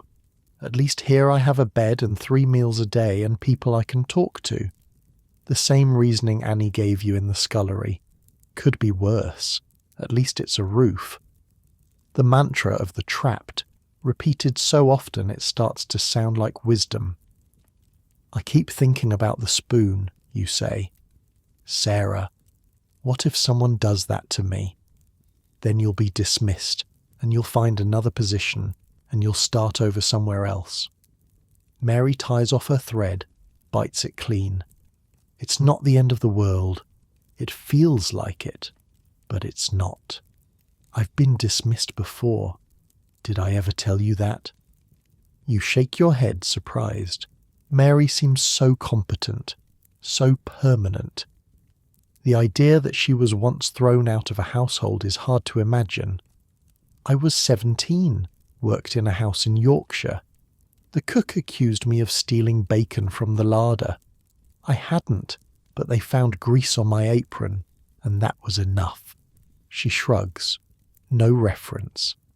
I walked to the next town, found a position in a tavern, worked there for 2 years, saved enough for a train ticket to London, applied to every house that would have me. Ashworth took me on as a junior maid. That was 11 years ago. 11 years, you repeat. Half your life, more or less. An entire existence shaped by one false accusation and the slow, painful climb back from ruin. The point is, you survive. Whatever happens, you survive. You find a way. That's what we do. She sets aside the mended petticoat, picks up another. Now stop worrying about things that haven't happened yet. The family's back tomorrow, which means early start, which means we both need sleep. Save the existential crisis for your day off. It's meant to be comforting, and in a strange way it is. Mary has been through the worst and come out the other side. If she can do it, maybe you can too. You lie back on your narrow bed, staring at the sloped ceiling. The rain has stopped finally. Through the small window you can see a few stars emerging from the clouds. The same stars that shine over the family's part of the house, over the silk-draped bedrooms and the gaslit corridors. The same stars that shine over the workhouse, the factories, the streets where dismissed servants end up when their luck runs out. You're so small in this vast machine, one replaceable part among many. But you are here. You have survived 6 weeks, and tomorrow you will survive another's day. That will have to be enough. Sleep doesn't come easily. Your mind keeps circling back to Ellen, to Sarah, to all the nameless servants who came before you and disappeared without a trace. The house has swallowed so many people. Their footsteps wore these same stairs. Their hands polished this same silver. Their secrets filled this same silence. And now they're gone, scattered to the winds, and no one remembers them except in whispered warnings passed from one servant to the next. Somewhere in the house, a clock strikes midnight. The sound travels up through the floors, muffled but persistent. 12 chimes. A new day beginning, though it won't feel real until dawn. Mary's breathing has slowed to the steady rhythm of deep sleep. She can do that. Fall asleep within minutes of closing her eyes. Years of practice, she says. When you only get 6 hours, you learn not to waste any of them lying awake. You haven't learned that skill yet. Your body is exhausted, bone-tired from the day's work, but your mind refuses to quiet. It keeps replaying the card game, the conversation, the look that passed between William and George when Ellen's name came up. There are so many ways to be destroyed in this life. Theft accusations, romantic entanglements, a broken dish, a burned roast, a word spoken too loudly in the wrong corridor. The margins are so narrow, 1 foot on either side of the line, and the line itself is invisible, shifting, defined entirely by people who have no reason to care whether you cross it. You think about your mother, back in the village. The last letter you sent was 3 weeks ago. A cheerful thing, full of lies. The work is going well. The other servants are kind. The family is respectable. You didn't mention the cold attic room, the raw hands, the fear that lives in your chest like a second heart.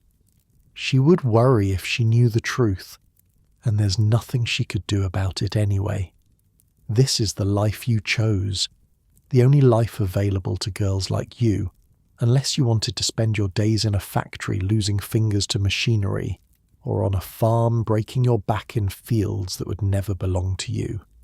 Service is supposed to be better, safer, more respectable. And maybe it is, compared to the alternatives. But safe isn't the same as good. Respectable isn't the same as free. The stars outside your window have multiplied while you've been lying here.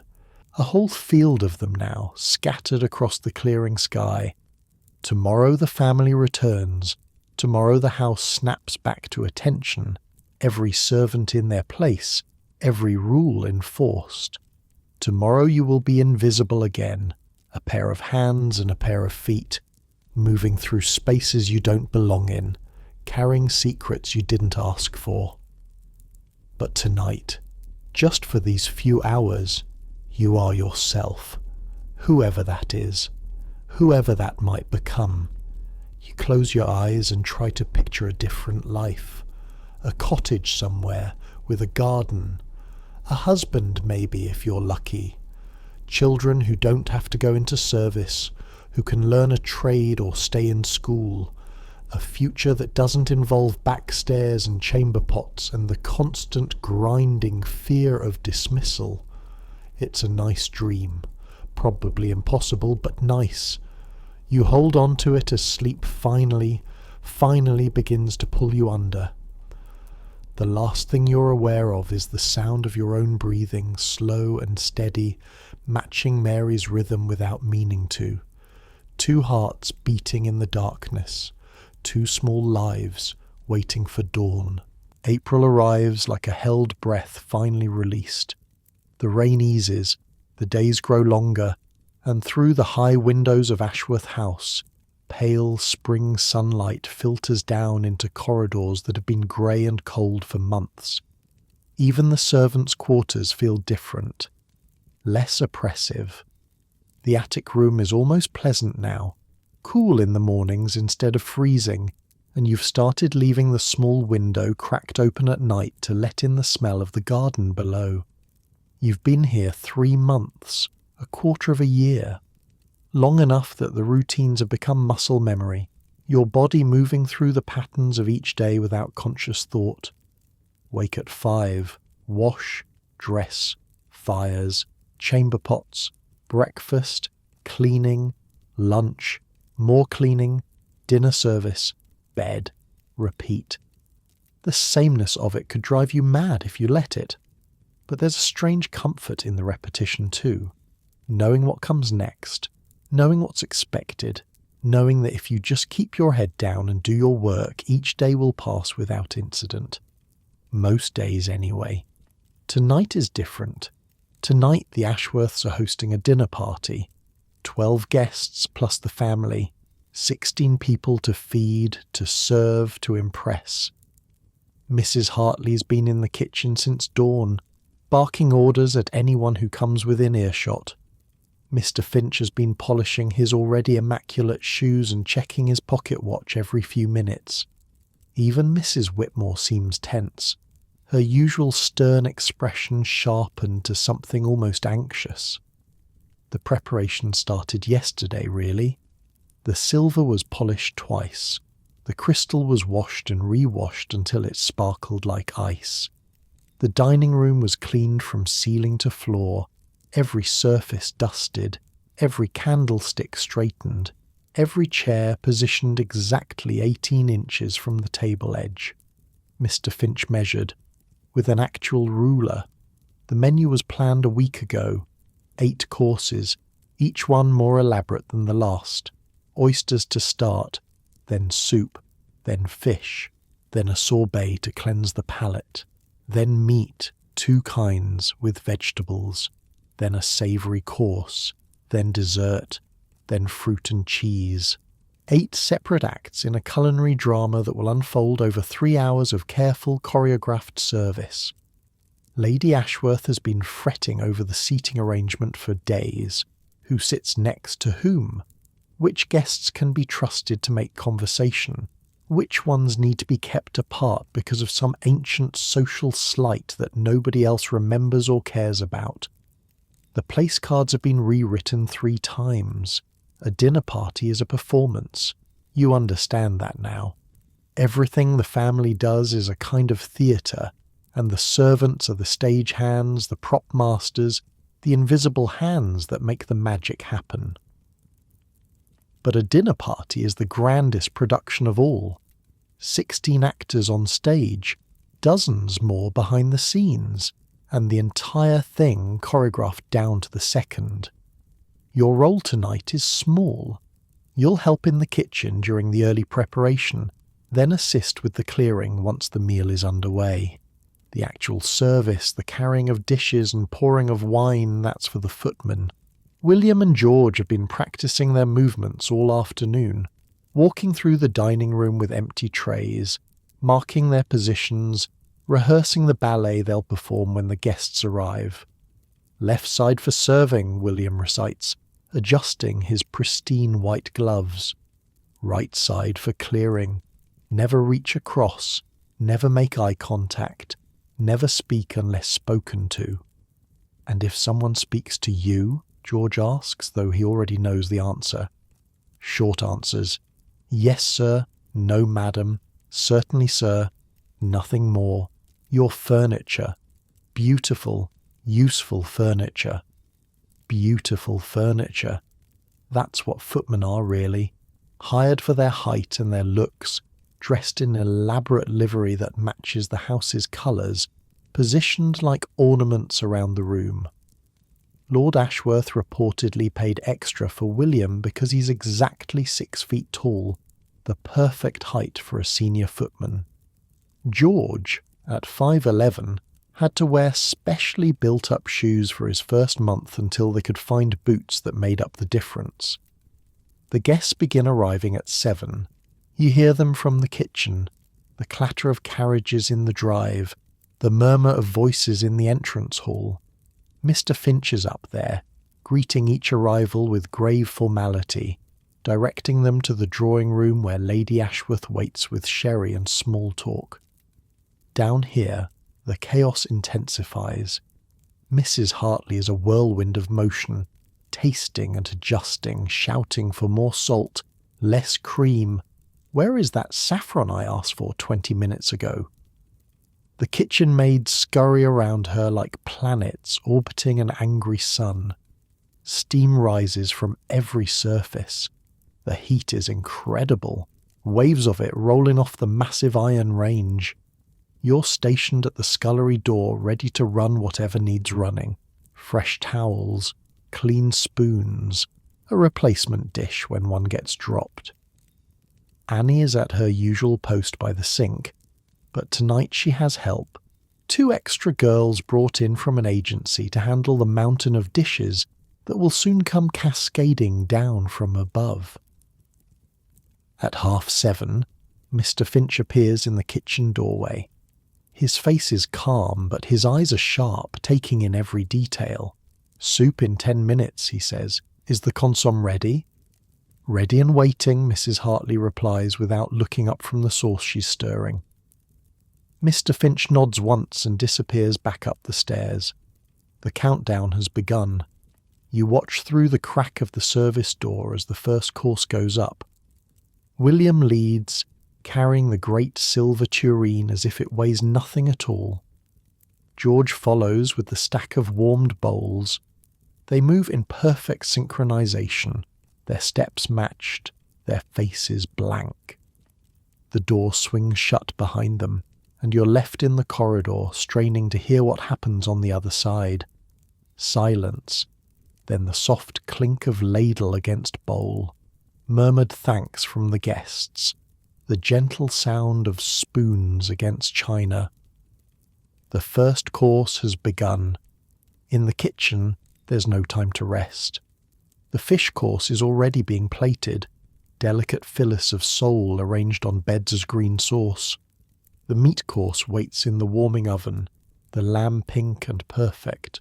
The vegetables are being finished, glazed carrots and creamed spinach and tiny roasted potatoes no bigger than your thumb. Course after course goes up the stairs.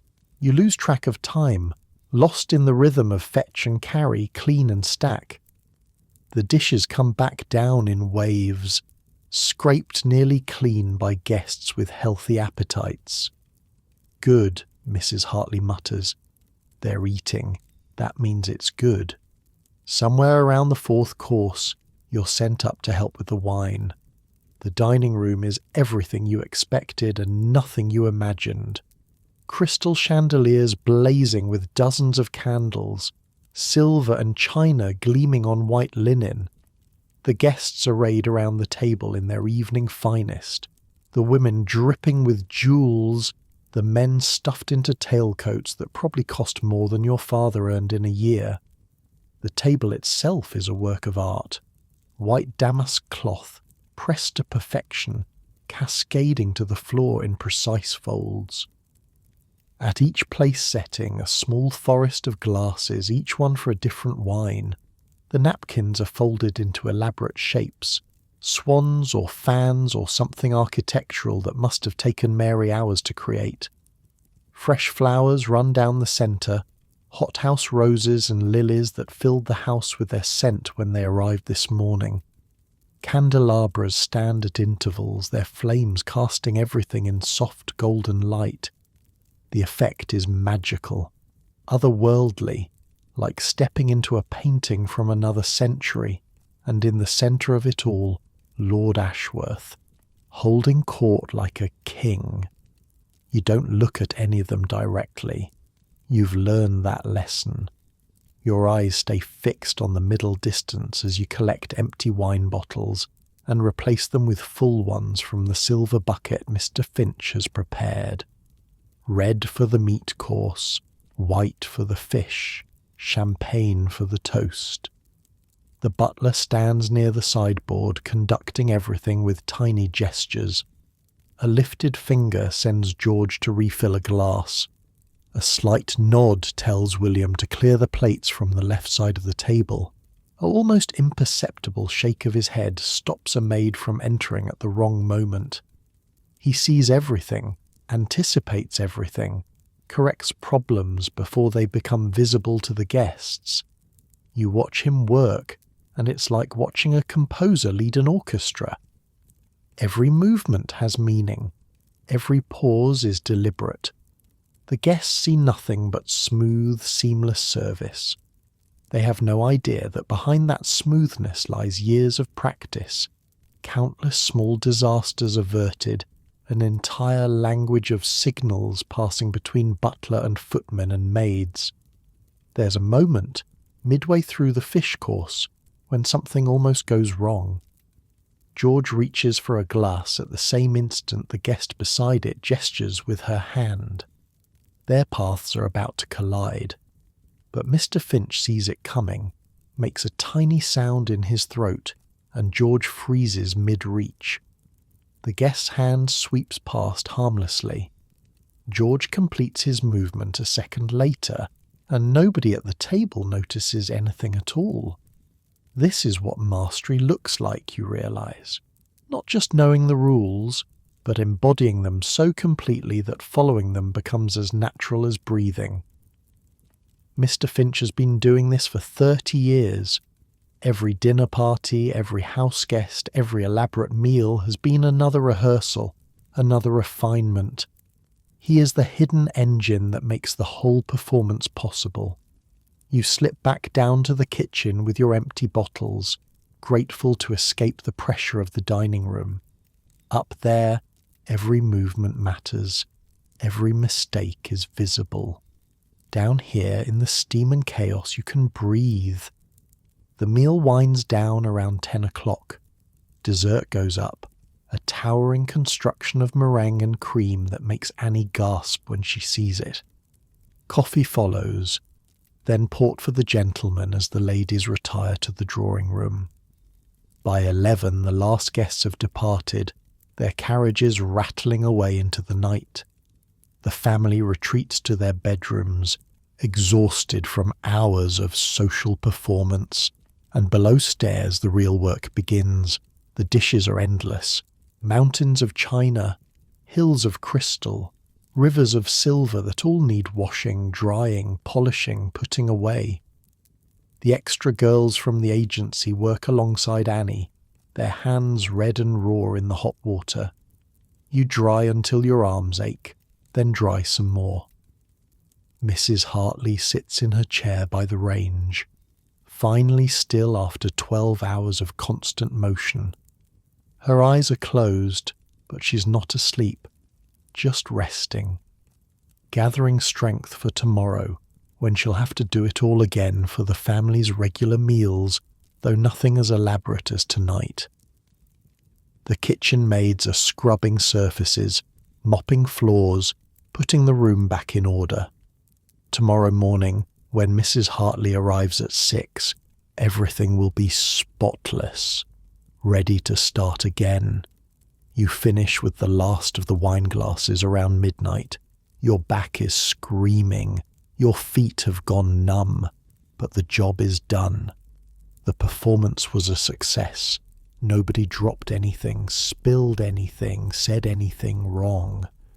The invisible machinery of the household functioned perfectly, and the guests never saw a single gear. Mr. Finch appears in the kitchen doorway. He looks tired too, though he'd never admit it. His perfect posture has slipped slightly, his shoulders not quite as square as they were this morning.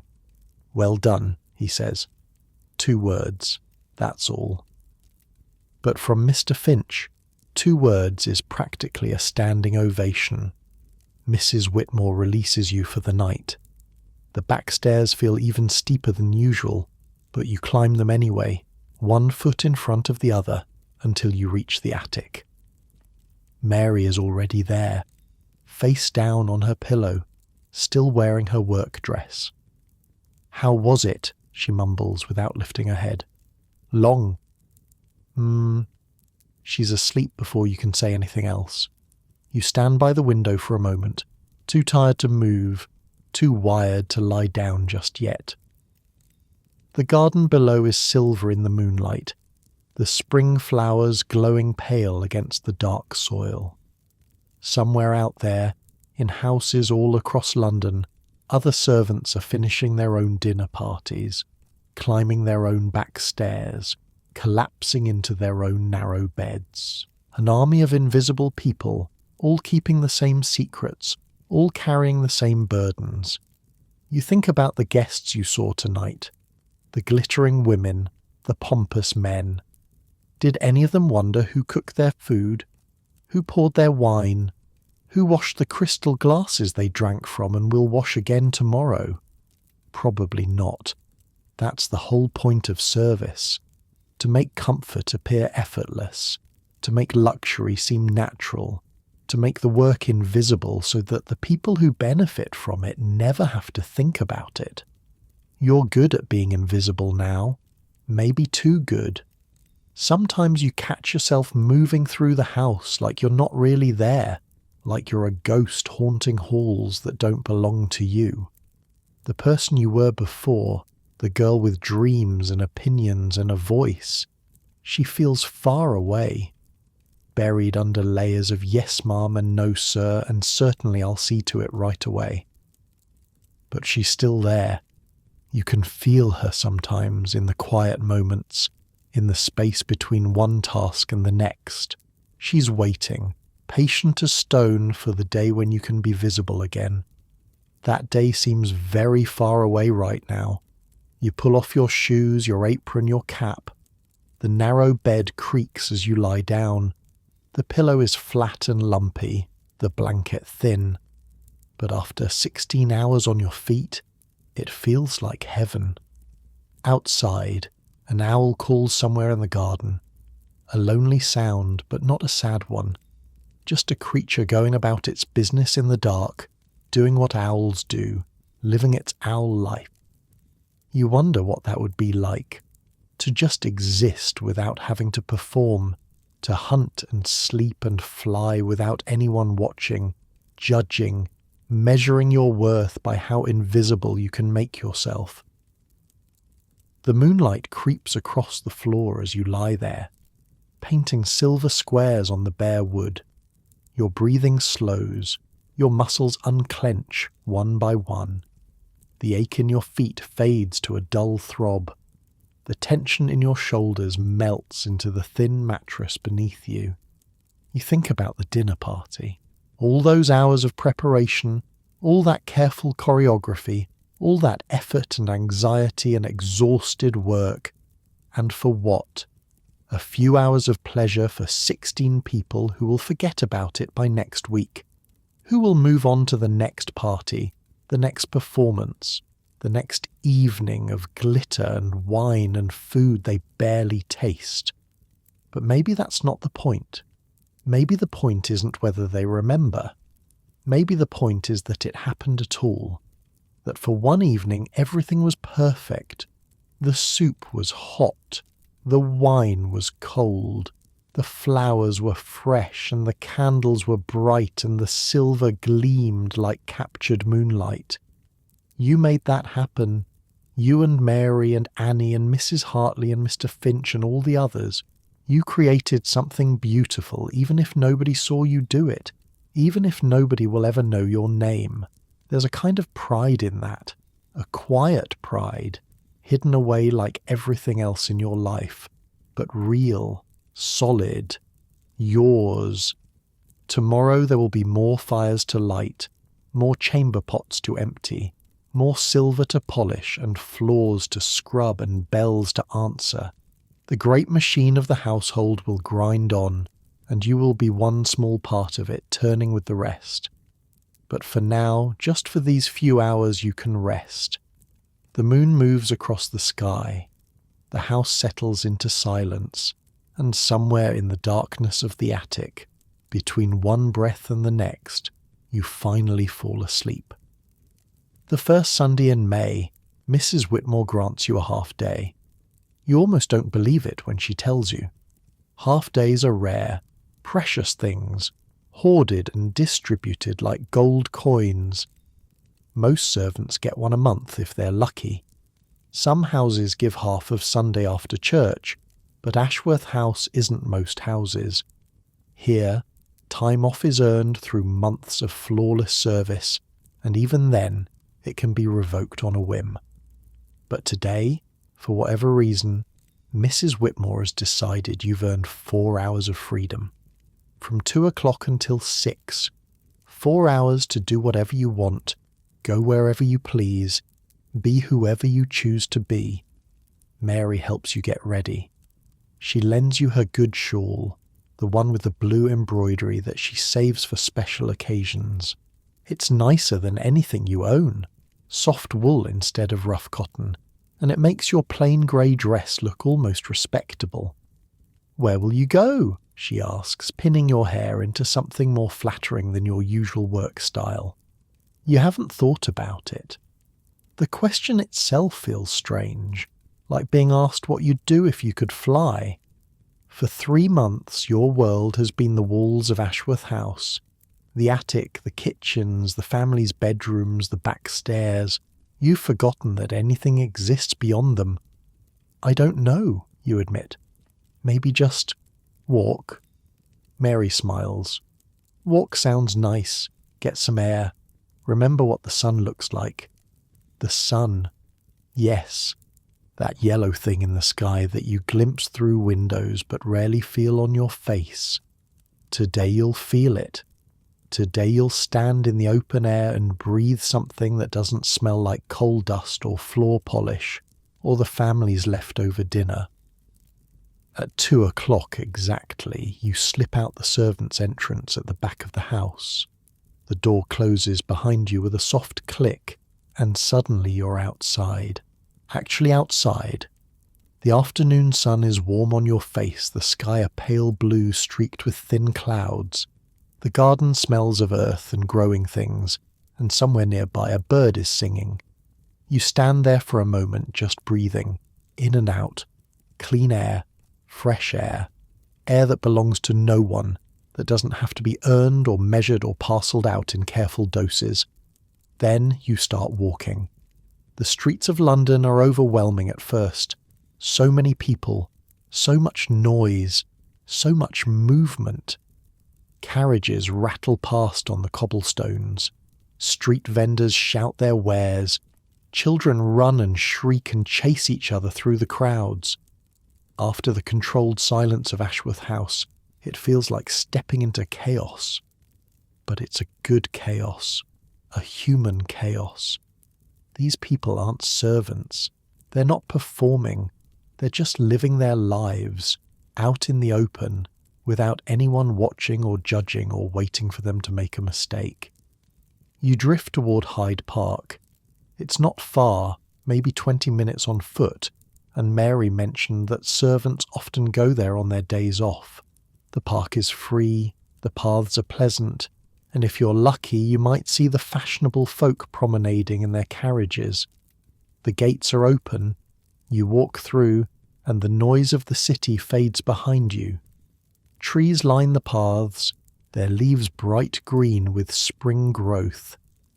Grass stretches away on either side, dotted with people sitting and talking and enjoying the sunshine. A lake glitters in the distance, and you can see small boats moving across its surface. You find a bench near the water and sit down. Just sit. No task waiting. No bell about to ring. No Mrs. Whitmore appearing around a corner to assign you work. Just you and the sun and the gentle lap of water against the shore. It's almost unbearable how good it feels. Your body doesn't quite know what to do with itself. Your hands keep reaching for tasks that aren't there. Your ears keep listening for bells that aren't ringing. It takes almost an hour before the tension starts to leave your shoulders, before your breathing slows to something like normal. A duck paddles past, followed by a line of fuzzy ducklings, 6 of them, fluffy and golden, peeping softly as they swim. You watch them until they disappear around a bend in the lake.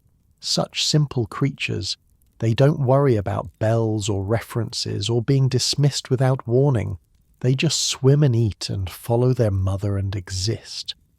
Then you watch the clouds. They drift overhead, lazy and white, shaped like nothing and everything. That one could be a ship. That one a mountain. That one looks almost like Mrs. Hartley's face when the soup is about to boil over. You laugh out loud at that. Actually laugh. The sound startles you. When did you last laugh? Not the careful, quiet laughter of the servants' hall, the kind that stops the moment a superior enters the room. But real laughter, free laughter. Then you watch the people walking past, couples arm in arm, families with children, old men with newspapers tucked under their arms. A nursemaid pushes a pram along the path, the baby inside cooing at the sky. 2 young men walk together, deep in conversation about something that makes them gesture wildly. A woman in a purple dress reads a novel on a bench across the lake, completely absorbed in whatever world the pages contain. Nobody looks at you. Nobody knows you're a servant. In your borrowed shawl, with your hair pinned up nicely, you could be anyone. a shop girl on her day off, a young wife waiting for her husband, a woman of modest means enjoying a spring afternoon. The anonymity is intoxicating. For 4 hours you don't have to be invisible, you can just be. Time passes differently out here. Slower somehow, more gently. The sun moves across the sky, and you barely notice. You buy a penny bun from a vendor near the park gates, eat it slowly, savouring every bite. Real food, chosen by you, eaten at your own pace. It tastes like freedom. Around 4 o'clock you start walking again. Not toward the house, not yet. Just walking, following paths you've never seen before, discovering corners of the city that exist beyond the narrow world of service. You pass a church with its doors open, organ music drifting out into the street, a bookshop with dusty volumes piled in the window, a tea room where women in fine dresses sit at small tables, laughing over cups of something expensive, a toy shop where a little girl presses her nose against the glass, staring at a doll in a blue dress. These places have always been here. All these lives, happening simultaneously with yours, just beyond the walls of the house where you light fires and empty chamber pots. The world is so much bigger than the back stairs. The thought is both comforting and terrifying. Comforting because it means there's more than this. Terrifying because you might never reach it. A flower seller catches your eye as you pass. An old woman with a basket of violets, their purple petals bright against the green leaves. Penny a bunch, love. Pretty flowers for a pretty girl. You don't have many pennies to spare. Your wages are small, and most of them go home to your mother. But today feels special. Today feels like it deserves marking somehow. You buy a bunch. The old woman tucks them into your hand with a gap-toothed smile. There you go, love. Enjoy your Sunday. Enjoy your Sunday. Such a simple phrase. Such an impossible luxury. You carry the violets back toward Ashworth House, taking the long way, squeezing every minute out of your remaining freedom. The streets grow quieter as you approach the wealthy neighbourhood. The houses grow larger, the people grow fewer.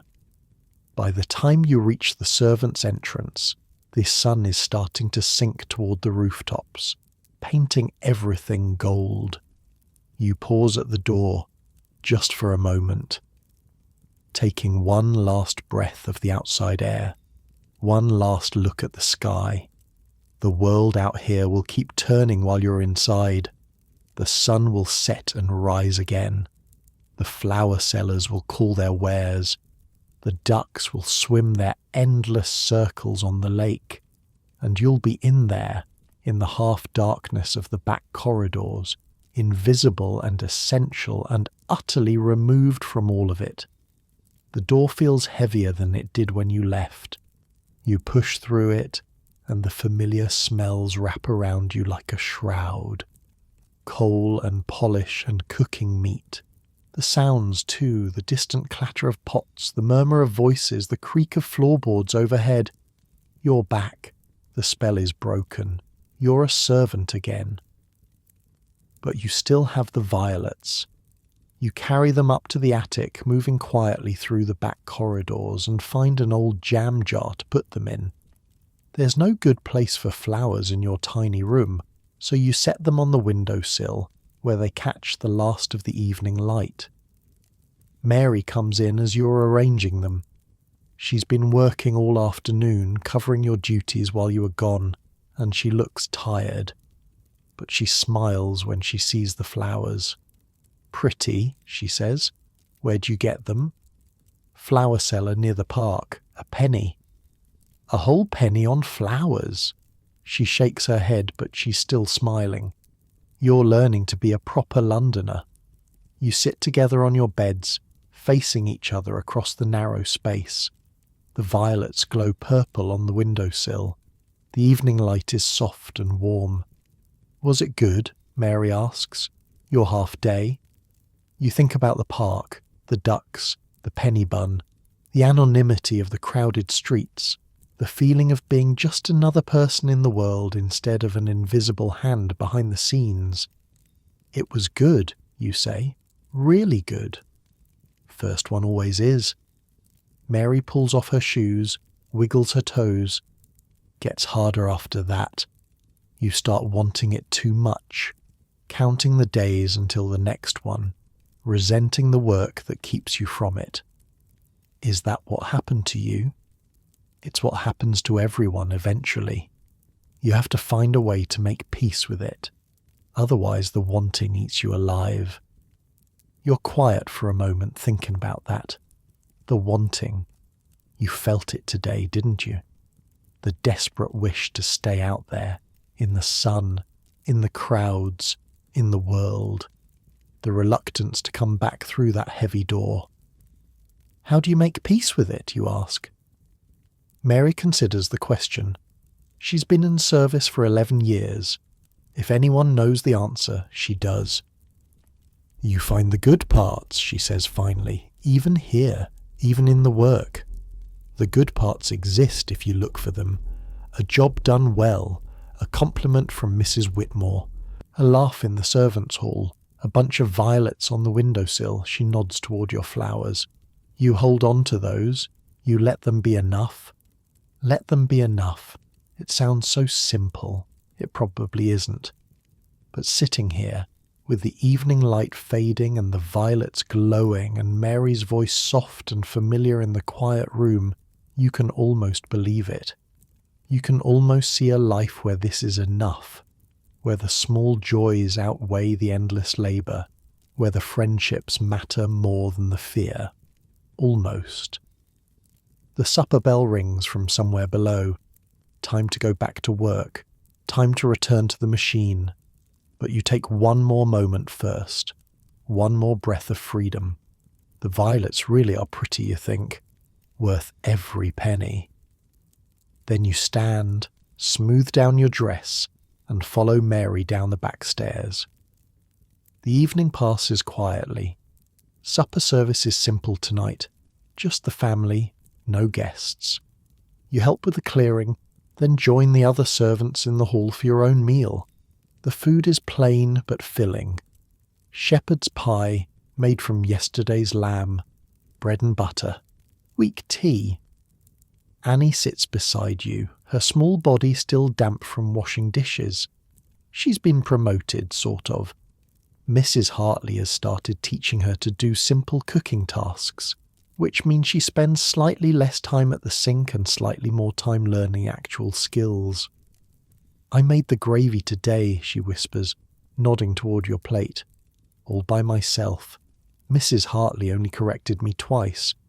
You taste the gravy. It's good.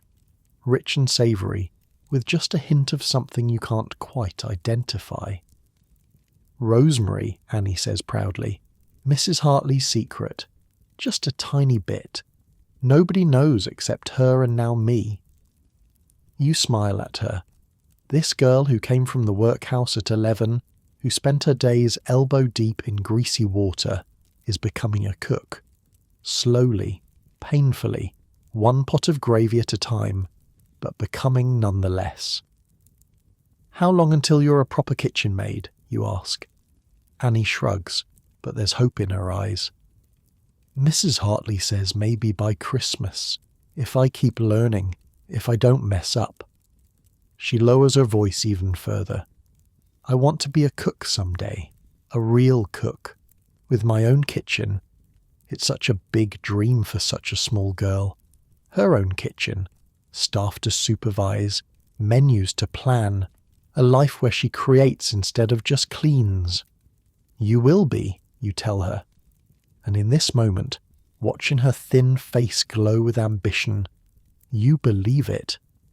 Maybe that's what Mary meant, about finding the good parts, Annie's gravy, the violets on the windowsill, the memory of sunlight on your face.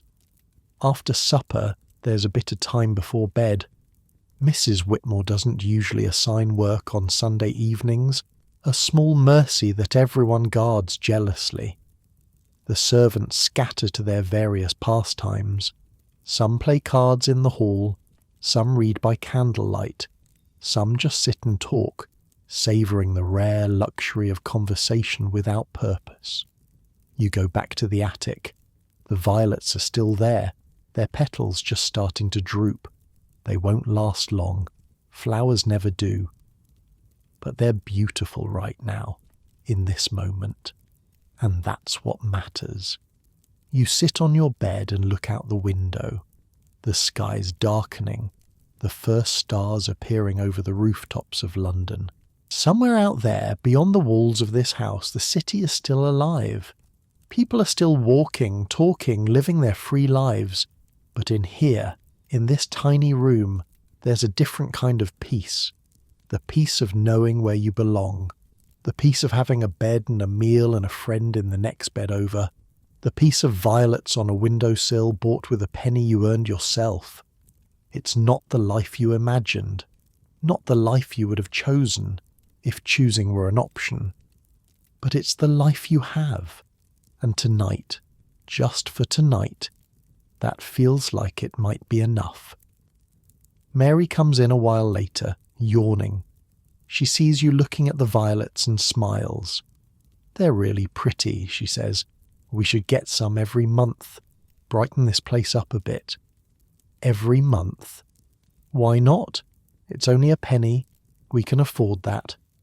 A penny a month. 12 bunches of flowers a year.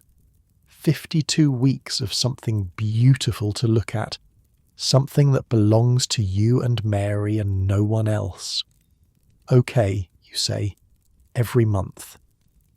Mary climbs into her bed, pulls the thin blanket up to her chin. Good night, she says, and closes her eyes. You stay at the window a little longer.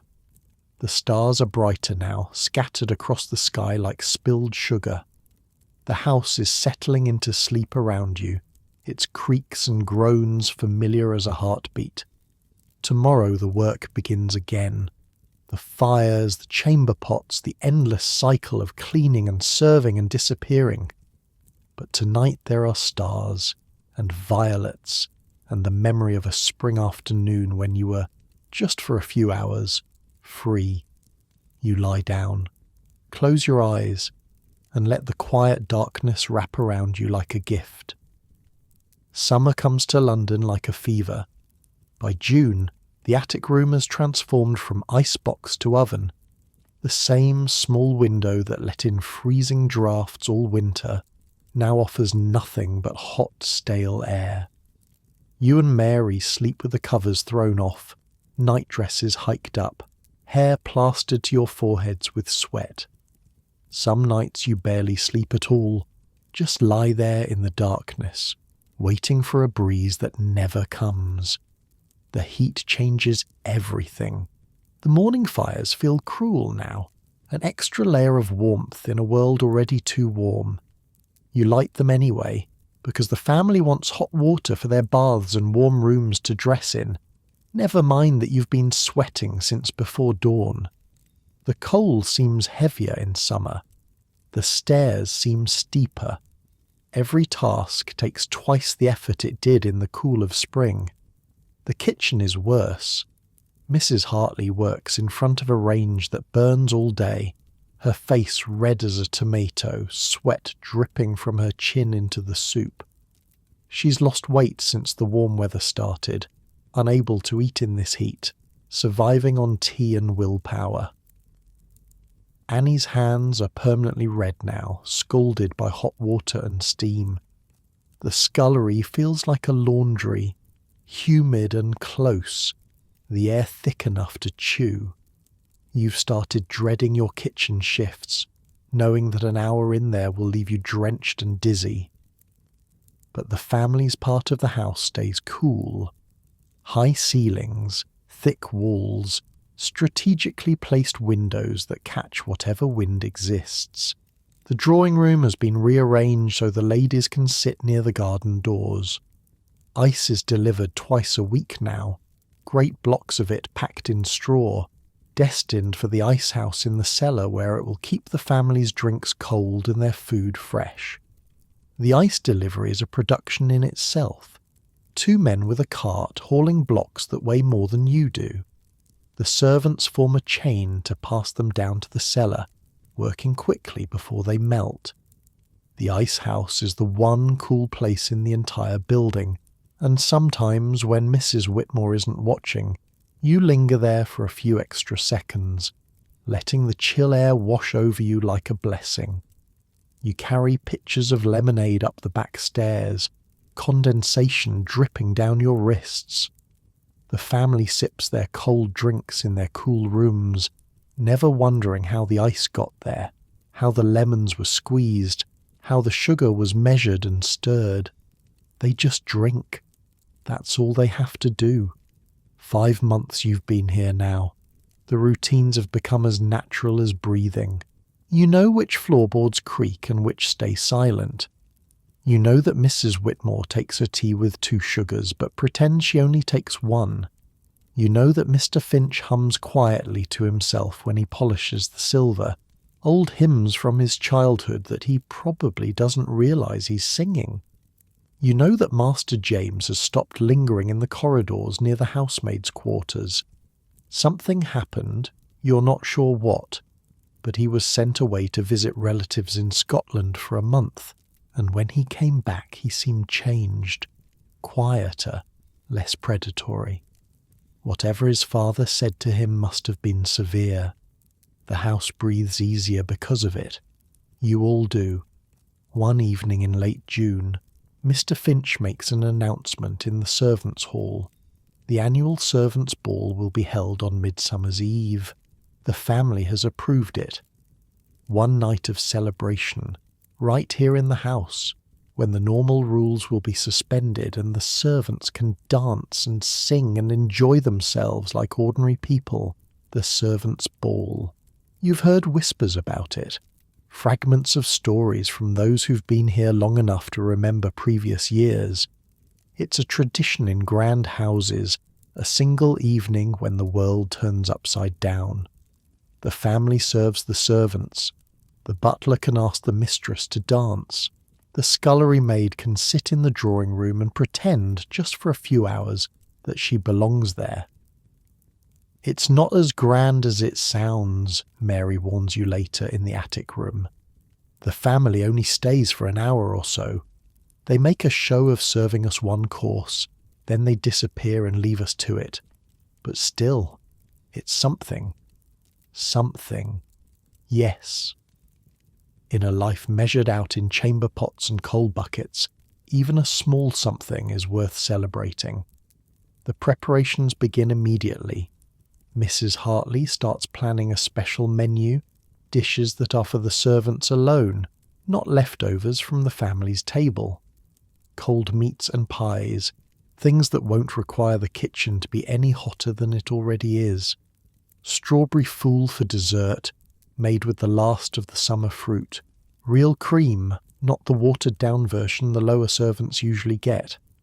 The housemaids clean the servants' hall until it gleams. Every surface is scrubbed, every cobweb banished, every bit of brass polished until it catches the light. Someone finds paper streamers in a storage closet, left over from years past, and hangs them from the low ceiling. Someone else discovers a box of candle stubs, perfectly good except for being slightly crooked, and sets them in every corner. William and George rearrange the furniture 3 times, arguing about the best configuration for dancing. The long table gets pushed against one wall. The benches get stacked in the corridor. A space opens up in the centre of the room, stone floor swept clean, ready for feet that rarely have cause to dance. You don't have anything special to wear. None of the lower servants do. But Mary has been saving for months, a few pennies here and there, and 2 days before the ball she comes back from her half-day with a length of blue ribbon. "For your hair," she says, pressing it into your hands, "to match my shawl. We'll look almost respectable." The ribbon is soft and bright, the exact colour of a summer sky. You hold it like it's made of gold. Nobody has given you a gift since you left home. Not a real gift, something chosen and bought with someone else in mind. Your eyes sting, and you have to blink hard to keep from crying. Mary, you didn't have to. I know I didn't have to. I wanted to. She squeezes your hand. You're my friend. Friends give each other ribbons. That's how it works. Friends. The word settles into your chest like a warm stone. You have a friend, a real one, someone who thinks about you even when you're not there, who saves her pennies to buy you something beautiful. Midsummer's Eve arrives hot and golden. The longest day of the year, the sun lingering in the sky until nearly 10 o'clock. The work doesn't stop, of course. Fires still need lighting, though fewer of them now. Chamber pots still need emptying. The family still needs feeding. But there's an energy in the house, a buzz of anticipation that makes even the heaviest tasks feel lighter. Annie can't stop grinning. George keeps breaking into snatches of song. Even Mrs. Whitmore seems slightly less stern than usual, though that might just be wishful thinking. At 7 o'clock the servants gather in the hall. The long table has been pushed against the wall, making space in the centre for dancing. Candles flicker in every corner, casting warm light over faces that usually only see the grey glow of early morning. The paper streamers flutter in the breeze from the open windows. You're wearing your best dress, the grey one you arrived in, with Mary's blue ribbon threaded through your hair. It's not much, but it's yours, and tonight that's enough. The family arrives at 7:30. Lord and Lady Ashworth, Master James, Miss Catherine. They're dressed down, relatively speaking, the ladies in simple evening gowns, the men without their tailcoats. They look strange somehow, smaller, more human. Lady Ashworth carries a tray of sandwiches. Her hands are uncertain, clearly unused to the weight. She sets the tray on the table with visible relief, and a small cheer goes up from the assembled servants. "Happy Midsummer," she says, her voice pitched to Carrie. "Thank you all for your service this year. Please, enjoy yourselves." It's a speech she's probably given a dozen times before. The words are hollow, performative, but the servants cheer anyway because that's what you do. That's the game everyone agrees to play. Lord Ashworth pours drinks, actual drinks, from actual bottles into actual glasses that he carries around the room on a tray. Watching him fumble with the cork is almost worth the price of admission. His hands aren't made for this kind of work. They're made for signing documents and shaking hands with important men. The simple act of opening a wine bottle defeats him for nearly a minute. Mr. Finch, standing nearby, watches with an expression of carefully controlled agony. You can practically see him fighting the urge to step in and do it properly. Miss Catherine moves through the room, offering plates of cake. She reaches you and stops, her eyes flickering with what might be recognition. "You're the girl from the stairs," she says quietly, "the one with the coal." Your heart stops. "Yes, miss. I'm sorry about that, miss." "Don't be." She holds out the plate. "Take 2 pieces. The chocolate is better than the lemon." And then she's gone, moving on to the next servant, leaving you holding 2 pieces of cake and wondering if that actually happened. The family stays for exactly 1 hour. They serve, they smile, they make small talk with the upper servants. Then, at 8:30, they slip away to their own part of the house, and the real celebration begins. Someone produces a fiddle. Someone else has a penny whistle. The music starts, rough and joyful, nothing like the elegant arrangements that drift down from the family's parties. This is folk music, dancing music, the kind of tunes that make your feet move whether you want them to or not. George grabs your hand before you can protest. Come on, new girl, time you learn to dance. You don't know the steps. You stumble and trip and nearly take out Annie, who's spinning past with William. George laughs and catches you, sets you back on your feet, shows you the basic pattern. 1, 2, 3, 1, 2, 3, around and around until the room blurs. But it doesn't matter that you're clumsy. Nobody's watching. Nobody's judging. For once in this house, you're allowed to be loud and imperfect and completely, utterly visible. The music shifts to something faster. A reel, someone calls it. You're swept into a line of dancers, hands joined, feet flying, left and right and around your partner and back again. The room is spinning. You're laughing so hard you can barely breathe. Agnes catches your eye as you whirl past. She's dancing with Mr. Crawford, the valet, both of them moving with surprising grace. Even Mrs. Whitmore is swaying slightly by the punch bowl, tapping her foot to the rhythm. You've never seen her look so human. The dancing goes on for hours. You switch partners, catching your breath between songs, gulping down cups of the punch that misses, partly made with the last of the summer strawberries. Your ribbon comes loose and Mary reties it, her fingers quick and gentle against your scalp. Your feet ache, but you keep dancing anyway. At some point you end up dancing with William. He's quieter than George, more careful, but he moves like he was born to it. His hand on your waist is steady and respectful. You're picking it up, he says. The dancing. You're good. I'm terrible. You're enthusiastic.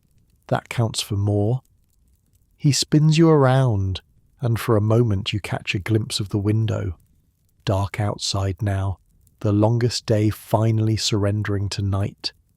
The candles have burned low. The music has slowed. People are starting to drift toward the edges of the room, tired and happy. The fiddle starts a waltz, slow and sweet, nothing like the wild reels from earlier.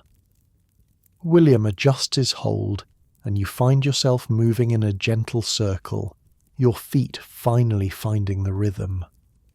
I'm leaving, he says quietly. End of summer. Found a position in a house in Brighton. Better wages. Closer to the sea. The news lands strangely. You've only known William for a few months, but in that time he's become part of the landscape of this place, part of the team that makes the machine run. Will you miss it, you ask? Ashworth House. He considers the question seriously. Parts of it. The people mostly. George, Mr. Finch, you lot. He smiles just slightly. Not the work, never the work. But the people? Yeah, I'll miss them. The waltz ends. William steps back, bows formally, like you're a lady at a proper ball. You curtsy in return, feeling slightly ridiculous, but also somehow honoured. Good luck, he says. You'll be fine here. You've got the right temperament for it. And then he's gone, claimed by another partner for another dance, leaving you standing in the middle of the floor with his words echoing in your ears. The right temperament, whatever that means. At some point, you find yourself standing by the open window, cooling down between sets. The garden is silver in the moonlight, the flowers ghostly pale. You can hear the music behind you, the laughter, the stamp of feet on the stone floor. Mary appears beside you, flushed and happy. Not bad, is it? It's wonderful. Don't get used to it, but she's smiling. Tomorrow we're back to chamber pots and coal buckets. I know. You lean against the windowsill, letting the night air cool your face. But tonight we're not. No, tonight we're not. You stand there together, looking out at the garden, listening to the music. Two servants in a grand house, stealing a moment of peace from a life that rarely offers any. I'm glad you came here, Mary says suddenly. To Ashworth House. I know it's hard. I know it's not what you imagined. But I'm glad you're here. You think about the past 5 months, the fear and exhaustion, the endless work, the secrets you carry, the dangers you navigate, the constant effort of being invisible, but also this, the friendships, the small kindnesses, the violets on the windowsill and the blue ribbon in your hair in this moment right now, with music playing and the moon rising and someone telling you they're glad you exist. I'm glad too, you say, and you mean it. The ball winds down around midnight. The candles gutter and die. The musicians pack away their instruments. The servants drift off to bed, tired and happy, carrying the memory of this night like a treasure. You climb the back stairs one last time, Mary beside you, your feet complaining with every step. The attic room is still hot, the air still thick, but somehow it doesn't matter as much tonight. You untie the blue ribbon and lay it carefully on your pillow. Something to keep, something to remember this night by. Mary's already in bed, her eyes closed, a small smile still on her lips. Good night, she murmurs. Good night. You lie down, staring at the sloped ceiling, listening to the house settle into silence around you. The music is still playing in your head, faint and far away. Your feet are still tapping out the rhythm of the last dance. Tomorrow the work begins again, but that's tomorrow.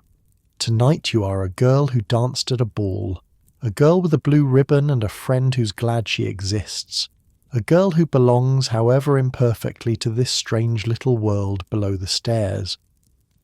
The moonlight creeps across the floor, your breathing slows, and somewhere in the space between waking and sleep, you find yourself smiling. The leaves begin to turn in September.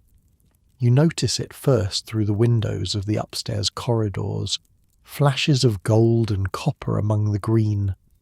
The garden that was so lush in summer is starting to fade, the roses dropping their petals, the late flowers making their final stand before the frost comes.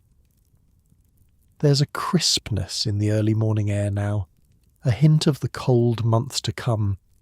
The mornings are different now, darker. When you wake at 5, the sky is still black, the stars still visible through your small window. The attic room has cooled again, not yet freezing, but no longer the oven it was in July. You've started sleeping under the blanket again, pulling it up to your chin, savouring those few minutes of warmth before the day begins. The house has changed too, in ways both large and small. New curtains in the drawing room, heavy velvet to keep out the winter drafts. A new carpet in the library, replacing one that was worn thin by generations of feet. The family has returned from their summer travels, tanned and rested, ready to resume their regular rhythms. You've been at Ashworth House for nearly a year. The thought strikes you one morning as you're laying fires in the drawing room.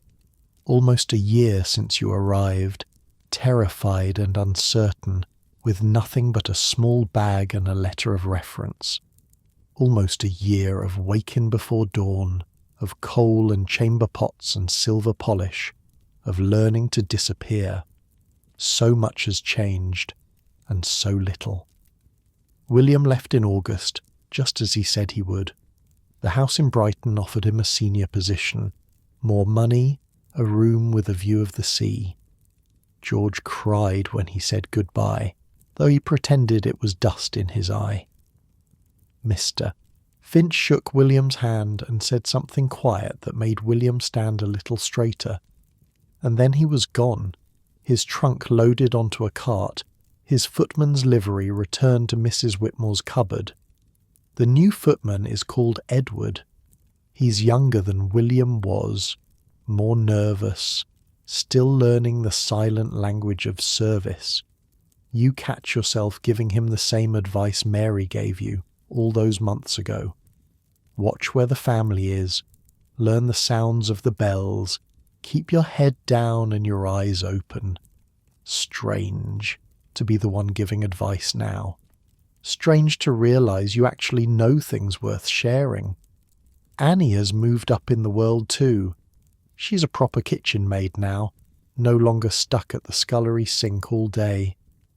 Mrs. Hartley has taken her under her wing, teaching her the secrets of sauces and roasts, the timing of a perfect soufflé. There's a new scullery maid, a girl even younger than Annie was, and Annie treats her with the same gruff kindness that she herself once received. The cycle continues. People come, people go, but the house remains. The machine keeps turning. You're sitting in the servants' hall one October evening mending a torn apron when Mrs. Whitmore appears in the doorway. Your needle freezes mid-stitch. Nothing good ever comes from Mrs. Whitmore appearing unexpectedly. The other servants have noticed too. Conversations pause. Eyes flicker between you and the housekeeper. George stops shuffling his playing cards. Annie looks up from her knitting. But Mrs. Whitmore's face isn't stern. It's something else. Something almost soft.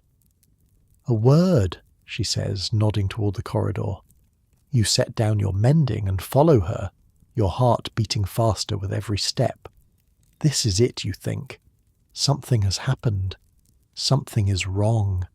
You're being dismissed or reassigned, or... Mrs. Whitmore stops in the empty corridor, turns to face you. The gaslight flickers on the walls, casting strange shadows. She's silent for a moment, and you notice things you've never noticed before. The lines around her eyes, the grey threads in her dark hair, the slight stoop in her shoulders that comes from years of carrying the weight of an entire household. "You've been here nearly a year," she says. "Yes, Mum." "Your work has been satisfactory, more than satisfactory, in fact. You've caused no trouble, you've learned quickly, you've shown discretion." She pauses, and you swear you see the ghost of a smile cross her lips. "I'm promoting you to parlour maid. You'll start next week." Parlour maid. The words don't make sense at first. Parlour maids are senior. Parlour maids serve tea and answer doors and interact with guests. Parlour maids are trusted. Parlour maids wear better uniforms and eat at the upper end of the servants' table and have actual respect. "Ma'am, Thank you, ma'am." "Don't thank me. You've earned it." She straightens her already straight collar, a gesture you've seen her make 1,000 times. "Your new uniform will be ready by Monday. You'll shadow Agnes for the first week, learn the formal service. After that, you're on your own." She turns and walks away before you can say anything else. You stand in the corridor, stunned, trying to process what just happened. Through the doorway of the servants' hall, you can see the others watching, waiting for news. Parlour maid. You're going to be a parlour maid. Your legs feel strange as you walk back into the hall. Everyone is looking at you. George raises an eyebrow. Annie bites her lip. Mary, who knows you better than anyone, is already starting to smile. "Well?" she asks. "Parlour maid," you manage to say. "I'm going to be a parlour maid." Mary is the first person you tell. She shrieks so loudly that Mrs. Hartley comes out of the kitchen to see who's being murdered. When she hears the news, even she cracks a smile. "About time," Mrs. Hartley says. "You've got the hands for it. Steady, careful, not like some of these clumsy girls they send us these days." George claps you on the back so hard you nearly fall over. Annie hugs you, her thin arms surprisingly strong. Even Mr. Finch, when he hears, gives you a solemn nod that feels like a standing ovation. That night in the attic room, Mary produces a small bottle of sherry that she's been hiding for a special occasion. "To the new parlour maid," she says, raising the bottle. May she never drop a teacup, you take a sip. It's sweet and warm, spreading through your chest like liquid sunshine. I couldn't have done it without you, you say. Any of it. You taught me everything. I taught you to light a fire without setting the house ablaze. The rest you figured out yourself. She takes the bottle back, drinks deeply. I'm proud of you. Really. You came here scared as a rabbit, and look at you now. Look at you now. You think about the girl who arrived last winter, shivering in her thin coat, jumping at every bell. She feels like a stranger, someone you used to know a long time ago in a different life. You're not that girl anymore. You're someone else, someone stronger, someone who knows how to navigate this world, how to survive its dangers, how to find its small joys. Do you remember what you told me, you ask? About finding the good parts? Mary nods. I think I understand now. What you meant. You look around the tiny room at the sloped ceiling and the narrow beds and the violets on the windowsill, replaced monthly as promised, a splash of purple against the grey. It's not about pretending the hard parts don't exist. It's about not letting them be the only thing you see. Look at you, getting philosophical. Mary grins. Must be the sherry. You laugh. Actually laugh, without checking first to see if anyone's listening. The sound fills the little room, bounces off the walls, disappears into the night. The weeks pass.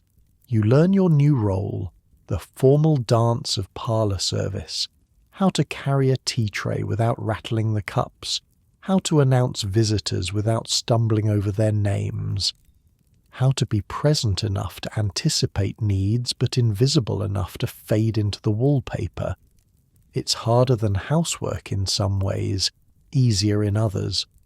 The physical labour is lighter, but the pressure is greater. You interact with guests now, with the family themselves.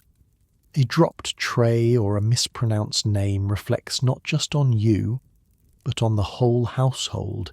But you find that you're good at it, better than you expected.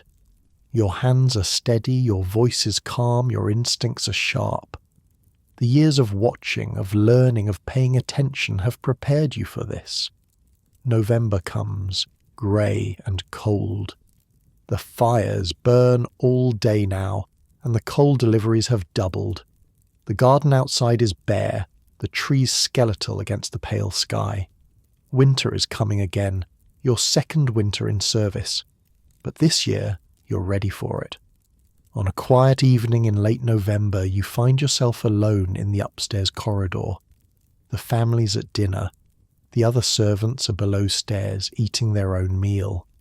You have a few minutes before you're needed, a rare pocket of stillness in the endless rush of the day.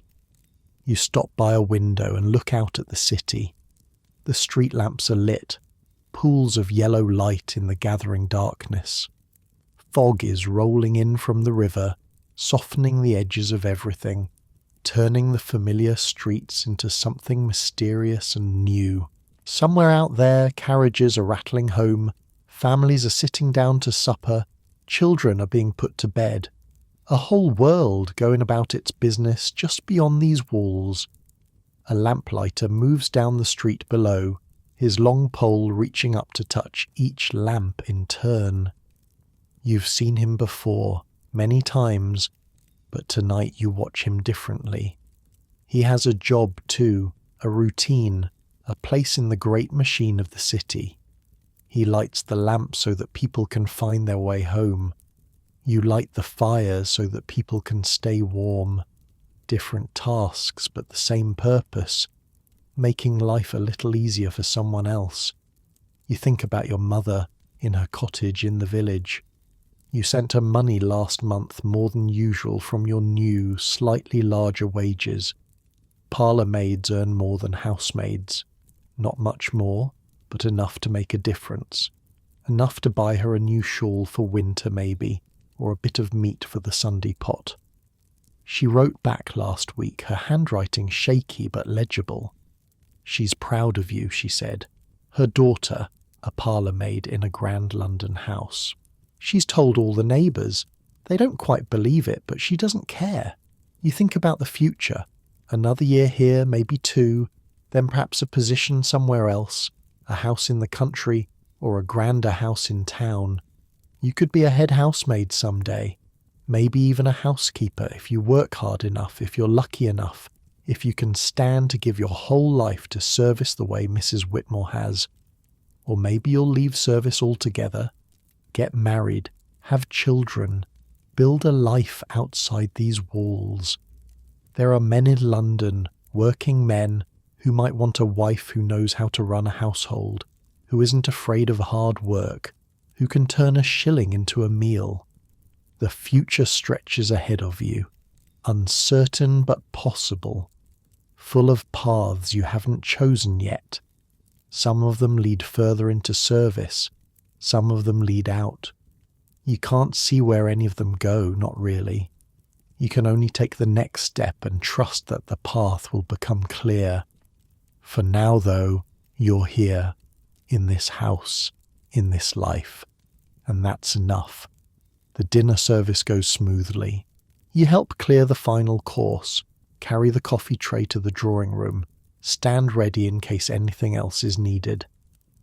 Lady Ashworth glances up as you pour her coffee, and for just a moment your eyes meet. "Thank you," she says. Just that. 2 words. But there's something in her voice that sounds almost like she means it. You nod, step back, fade into the background. The invisible machine keeps turning. Later, much later, you climb the back stairs one last time. The house is quiet now, the family in their beds, the fire's banked for the night. Your feet know every step, every creak, every shadow. This staircase is as familiar as your own heartbeat. Mary is already asleep when you reach the attic room. Her breathing is slow and steady, the sound of someone at peace. You undress quietly, hang your uniform on its hook, pull on your nightdress. The violets on the windowsill have started to droop. Tomorrow you'll buy fresh ones. Continue the tradition you and Mary started all those months ago. A penny a month, a small rebellion against the greyness, a reminder that beauty exists even in the hardest places. You lie down on your narrow bed. The mattress dips in familiar places, shaped by a year of your sleeping body. The blanket is thin but warmer than it was last winter. Or maybe you're just more used to the cold. Through the small window you can see the stars, the same stars that shone over this house 100 years ago, that will shine over it 100 years from now.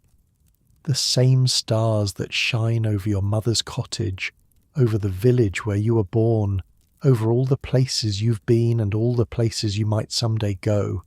You're so small beneath them. One life among millions. One servant in an endless chain of servants stretching back through history and forward into the future. But you are here. You are alive. You are, against all odds, happy. The thought surprises you. Happy.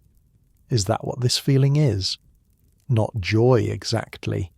Not the wild, fleeting happiness of the servants' ball or the sweet relief of a half-day off. Something quieter. Something deeper. The happiness of belonging, of knowing your place in the world, even if that place is small.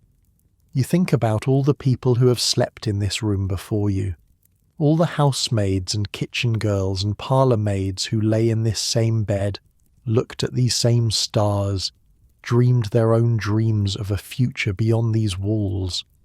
Some of them escaped, some of them stayed forever, some of them were broken by the work, and some of them were shaped by it into something stronger.